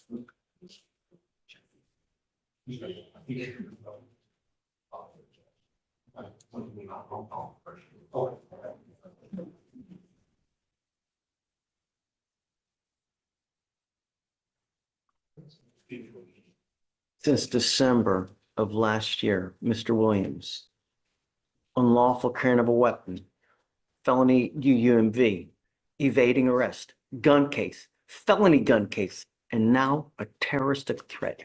Within a matter of 2.5 months, you have picked up 6 cases. What on earth is going on with you? We will now find out.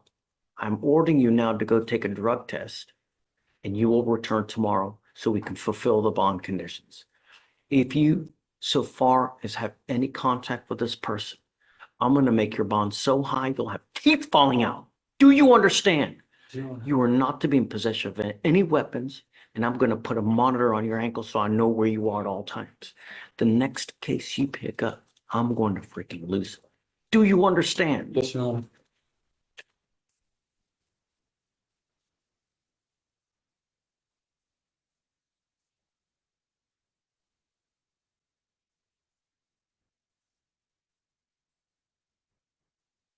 So I'd like to send him for a test now.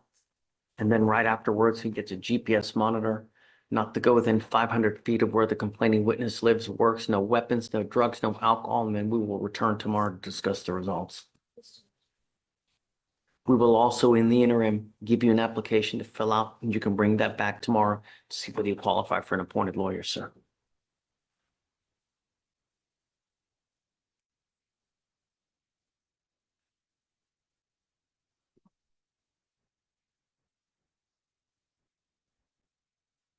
That way. Hey, Judge. The case that, on Aurora, the one. Come on. Yeah. Gabe hasn't filed a, that. Gabe, can you file a MOUP on that probation case? Come on. Oh, wait, not that Gabe, the, other, from the assault, the indecent assault. Yeah. Was it you were here on that case? No? No, it was. That was other getting Gabe. payback, Your Honor. Oh, that's right. Can you file a MOUP in that case, please? The- They're gonna file. was it DHA or- No, so I'm sending for a drug test now. He's to come back tomorrow. And then, Today was still. no, I'm getting the application. Well, it's late now. It's 12, near 12:30. We'll appoint tomorrow. Okay. I want him to fill it out, so you can fill it out and bring it back tomorrow. Mr. D. Yes, sir, Your Honor. The chief and I need to talk to you about something, Your Honor. It's my understanding that the chief is not amenable to 12-month deferred on the one of the thefts. It's my understanding that he's willing to accept 18 months. However, he said he would. I'm okay with whatever. And Your Honor, I said I didn't come to you too. The only reason, Your Honor, there was a PTI for 2023, Governor Sneer, it was the case was the PTI, then we had the theft, underneath that. What was the original PTI on? Not on a theft, though. Interference? Your Honor, I'll come to you. Obviously, I'll always give that option. I just think given. You want to do an 18-month deferred? I would offer it. What do you think? Because we can always early He terminate. just told me he wouldn't be willing to do a 18-month. Well, but what I'm telling you is if he does well, I'll terminate him. I told him that he would terminate it in 9 months. Come on up. Your alternative is a conviction. And I'm telling you now, the conviction will hose you for the rest of your life. We're trying to save you from yourself because sometimes people are their own worst enemy. And that's you now. You're continually shooting yourself in the foot. Life is hard as it is. And when you start racking up convictions, especially theft convictions, it just gets so much worse. I promise you, it's not fun. This life is about one thing. It's about having fun, making a lot of money, getting to buy nice things, going on nice vacations. And when you get that theft conviction, no one gives you a job. No one's going to give you, because they know that you're going to steal from them, given the opportunity. That's why we have convictions, to put the entire world on notice of what type of person you are. That's why you want to avoid as many convictions as you can, because once you get that notice and once the entire world knows you're that type of person, they don't give second chances. Very few times. I'll do whatever you want to do. If you want to take a conviction, you can do it. If you want to do the deferred, what we do is we reward you. If you do well, we take you off early. It could be 6 months. It depends on you. If you get it done really quick, I can take you off in 4 months. I can take you off in 6 months. It depends on how well you do it. You're the master of your own domain. I'll I'm just trying to save you from yourself. Is this the final Yes, sir. decision? Yes, sir. It's up to you. They can write it up for 3 years, 4 years, 5 years. I'm the one that can early terminate you, right? And that depends on you. If you do well, you don't test positive, get your stuff done quick, we'll take you off quick. The idea is that you learn from this, so you don't pick up another case. At some point, you're going to get the itch to take something. Don't. It's just not worth it. You know, whatever the stupid ass thing in the store that you want, it's just don't. Work and you get it on your own. You know what I mean? So, Okay. Thank you. Whatever you want. thank you, Your Honor. Okay, all right. Do the right thing. You know, tap and dig. You don't get paid for registry. Yeah. Good. All right, that's on. Just from the address. Yeah, I still don't.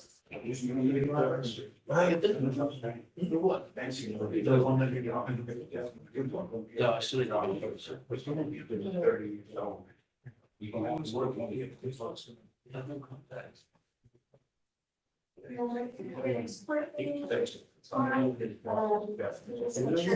Test today though, and then record tomorrow.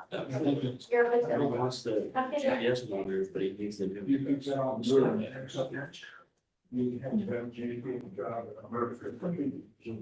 Yeah, if you want to wait, I'm okay. Yeah, whatever's easy. He just logged out. Sorry, I didn't. Oh, you sent him a link? Just now. Just now. We can get him back. We send her to go take a test, so we can get him back, or she can, Just logged Alicia out. can. Like less than 2 seconds ago. Yeah.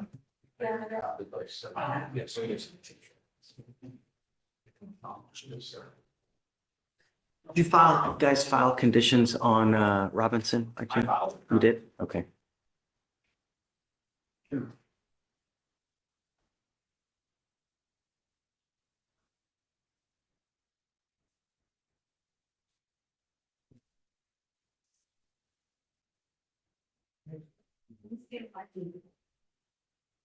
Joe, is it? I literally just sent him out the door. Happy days.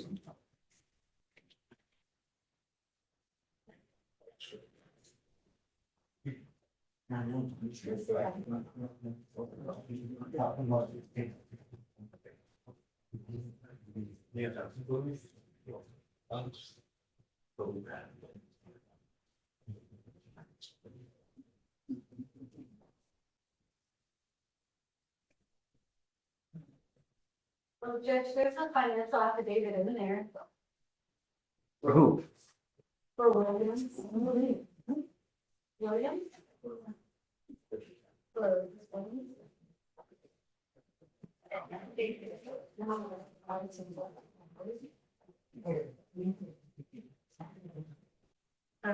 It don't make no sense. What's that movie? You saw that movie? Oh Brother Where Art Thou? You ever see that? That don't make no sense. Such a great movie. I got it. But this doesn't, it's, I just saw the title of that. yeah, it just says zeros and everything, yet he got a job. Well, he's coming right back. Yeah. Oh,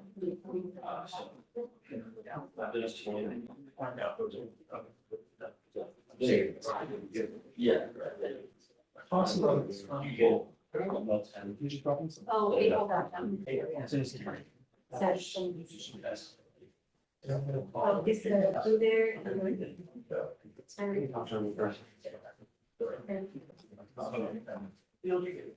All right, it's coming back. No, that was, but he said he's coming right back. Correct. For Robinson. So we just need him to fill it out. And then just has to. Mr. Robinson, you want to come up? We'll have you sign. Yes. Come on up. We'll get you out of here.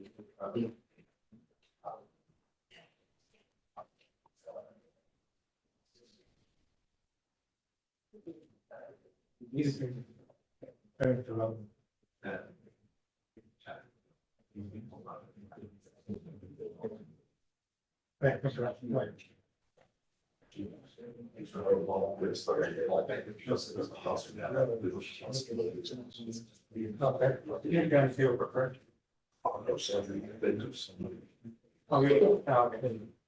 really can't stand it how sometimes they don't put the defense lawyer to the Felicia. They don't attach the defense lawyer to the violation in the email. Why don't they do that? They should be doing that. I brought that up with Anthony a while back, because you had mentioned something about it. And I believe he let the EM supervisors know as well. Who was the client?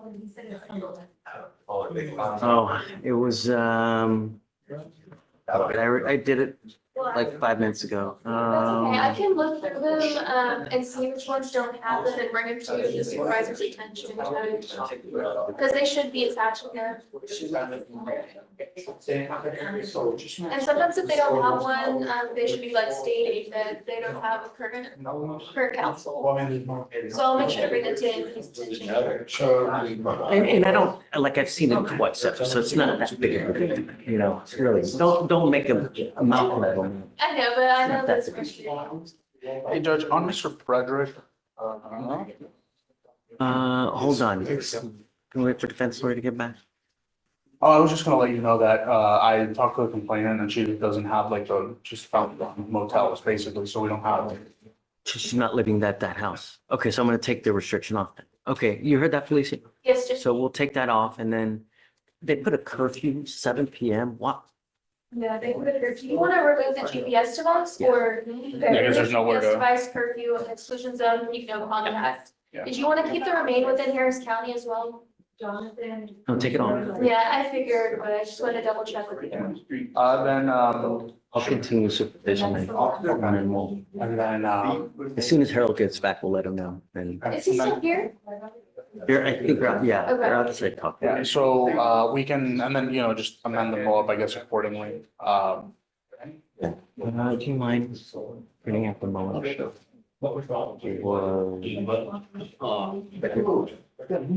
You say I didn't get it today. Got me meeting public. Yeah, I know. My bad. She wouldn't have communication or no? She does not want to have communication. Okay. So we'll keep the MOP in place, just take off the residential restriction and then. So if you can also, do you mind filing no contact, no weapons so that it will outlive the MOP? I got it, right.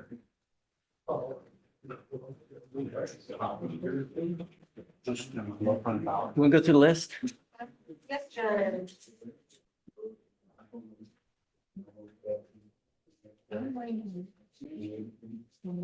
Page 20, Serato. And it's sent to be tested. Do you have the results from these tests? Sorry, Serato, she has failed to provide a sample, 5 times. So they're still holding her there. Would you like me to have her come back? No, just keep trying. Give her Yes. more water. Okay, do you want me to tell them to have her come back tomorrow, or would you like her to come today? I wanted to test. Yes, Judge, but do you Yeah, I guess, address results tomorrow, but test today? Test today. who's a lawyer? Jonathan Vila. I saw him here earlier. Yeah, he's been waiting for the results. I told him you approach with the results. Yeah, I guess we'll, yeah.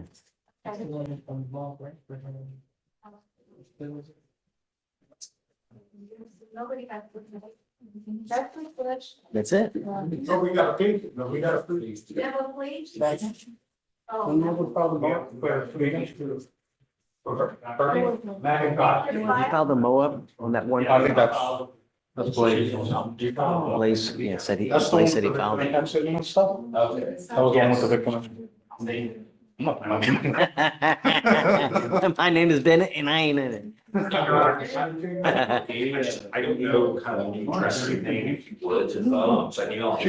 I want to make sure that I'm. Put any and all addresses, you know? Yeah. All right. All right, Judge. I was going to. Chief say he filed.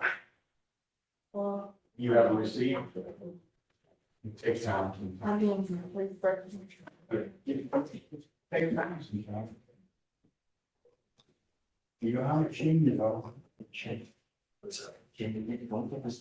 Just like people, unforgiving.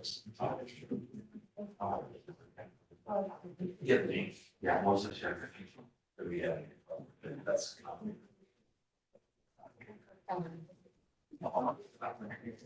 Is the email? Have I thought to this email? That's part of the. That we don't like. So it's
Commissioner McGarvey, we have a plea coming up, Your Honor, if the court would, if the court could hold, Your Honor. Who is it? It's a Moises Herrera South docket, Your Honor. Is this a trial case or something? No, Mr. Herrera, he has a job offer, so he wants to leave. Okay. Is it a second or a first? Leaves at first. Yes.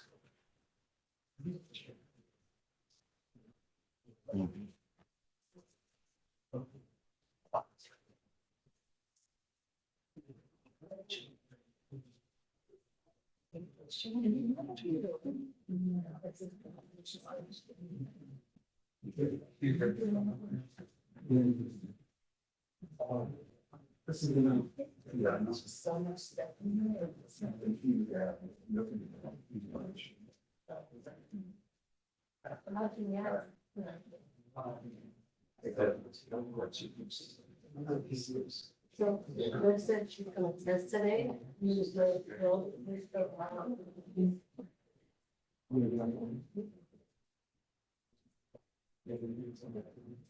Council, I'm gonna be in contact with her through the number that I have on file, but if you call her, let her know that she doesn't need to come back to it today. She does need to test today's skills. She's. We'll put her to court, it's just that she'll have to come back to court. Well, they might tell her there because she was fine from that. She will need to be able to just.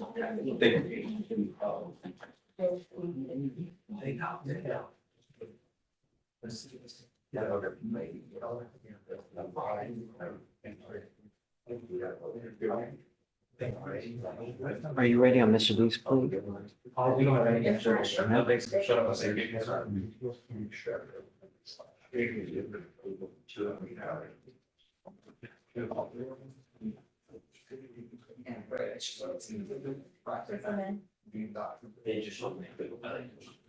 Clear. Yeah. There's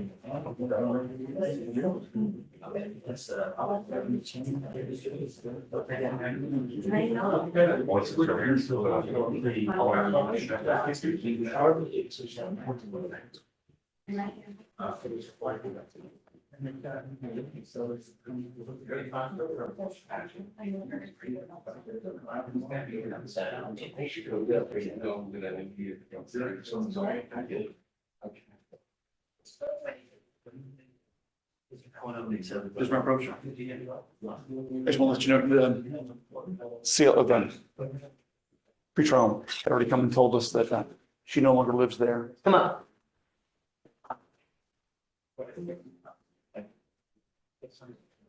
Took all your conditions off. We took off all your conditions. We took the GPS monitor off. We took the curfew off. Just the restriction for you to go back home. The only thing I'm asking you to do is don't have contact with this person.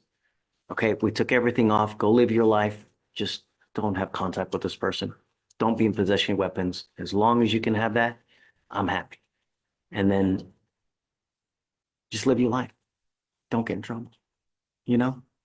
Okay, we're giving you a lawyer, just you need to stay in contact with them. Because you have a lawyer, I will waive your appearance. You don't have to waste your time coming to court, but just stay in touch with Harold and he'll tell you if and when you have to come back to court. Okay? Okay, man, have fun. Hey, Judge, commissioners. Oh, Mr. Frederick.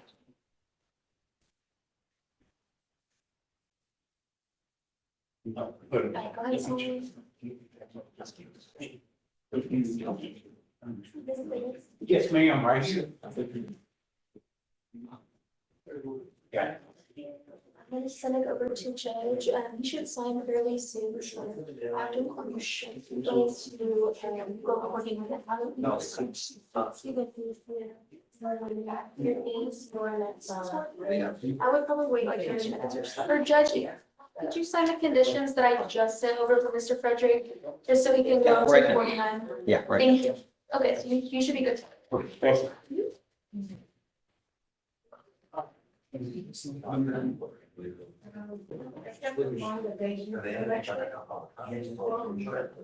Mr. Frederick, But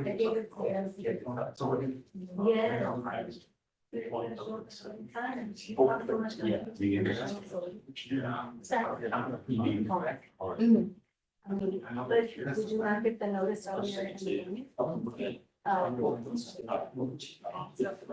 If it happens again, just reply to the email that you're not on the calendar.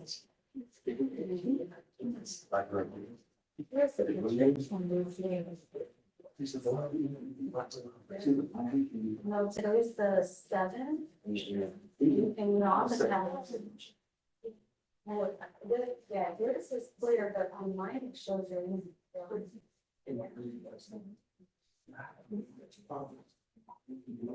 I don't see you on the price calendar.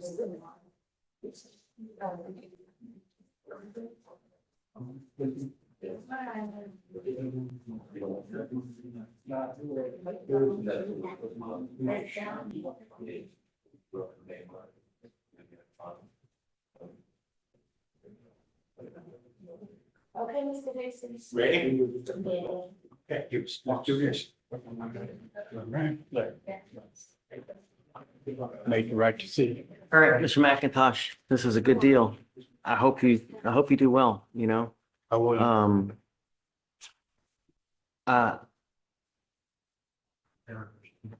The agreement is, 18 months. it's an 18-month. MZI.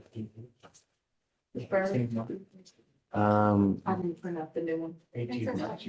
All right. Oh, you do. Okay, so they're gonna, yeah, I got it. They're going to dismiss the one and then she's doing a deferred on this Yes, one, sir, right? Your Honor. You know, the thing is that if you complete this, Mr. McIntosh, you will have no convictions on your record.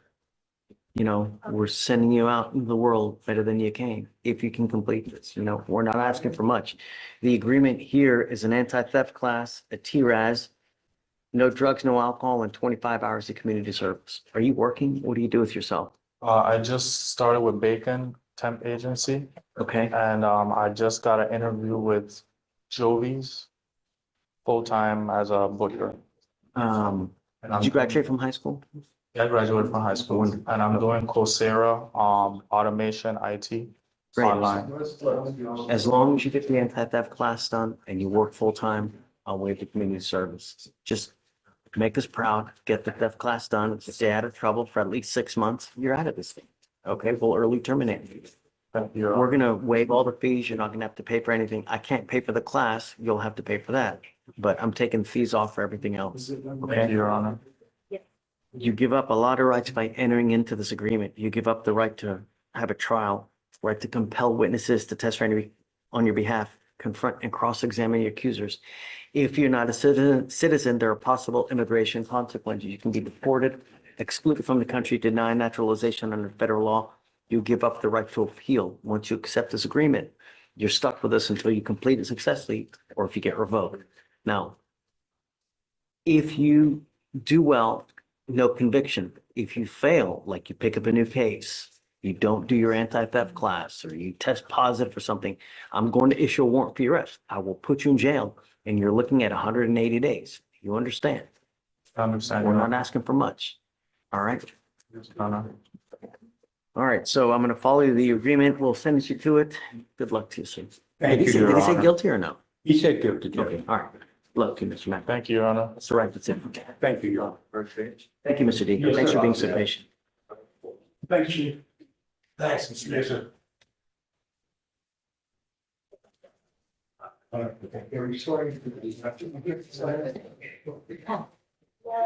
No, he said he's gonna do that.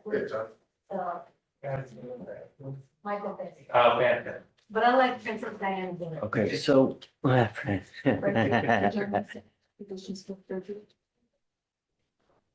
Yes. I think this is it, right? Is this our last thing? Michael, you ready?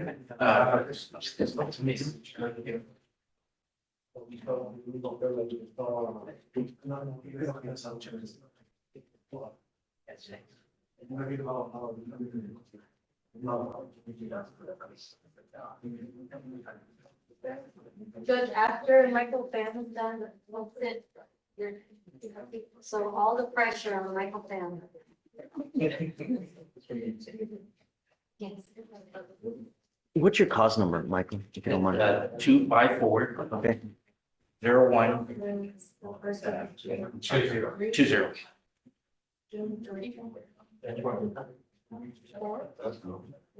Okay, you want to bring him up and we can Yes. just get it done?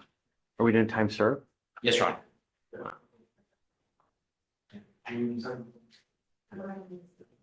Yeah.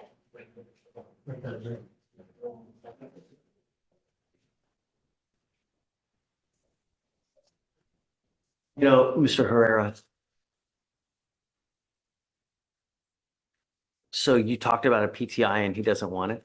They denied it, Your Honor. Oh, it's denied? Yeah. Okay. So, Mr. Herrera, you're charged with driving while intoxicated. You're facing up to 6 months in jail and or a $2,000 fine. You guys have worked out an agreement where they're offering you 3 days in jail with credit for the 2 days that you've done. You need to understand that this charge will now go on your record. It's going to be there for the rest of your life. I would never, even if you have a sip of alcohol, I wouldn't get into a car. When they look your record up, if you get pulled over and an officer smells it, it's probably not going to go well for you. And what we're doing today, from now on, it's a minimum of 30 days in jail for any new cases that you pick up. No more proverbial slaps on the wrist. Do you understand? Sir. Judge, I don't know what the credit or the time was, but he has 1 day credit. I'm not sure how. So whatever it is. Okay. You're giving up the right to a trial, right to compel witnesses to testify on your behalf, confront and cross-examine your accusers. If you're not a citizen, there are possible immigration consequences. You can be deported, excluded from the country, denied naturalization under federal law.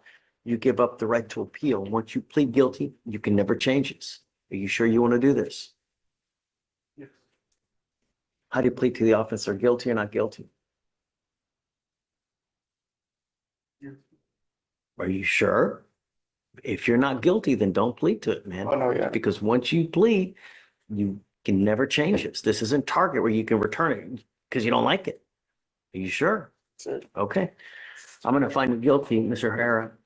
Let me make something else abundantly clear to you. Your lawyer is asking for me to waive what would otherwise be a $3,000 surcharge that would normally apply to you. We all make mistakes. But if you continue to make mistakes where you endanger other people's lives, that's when the sentences get a lot more serious. A second DWI, like I said, it's a minimum of 30 days in jail and a $6,000 surcharge. So if you come back with another DWI, do you understand? If you want to get lit, take an Uber. $40, anywhere you want to go in this city. How much money have you spent? You know what I mean? Good luck. All right, thanks. And that's a wrap. Done. Can I sign anything else?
Somebody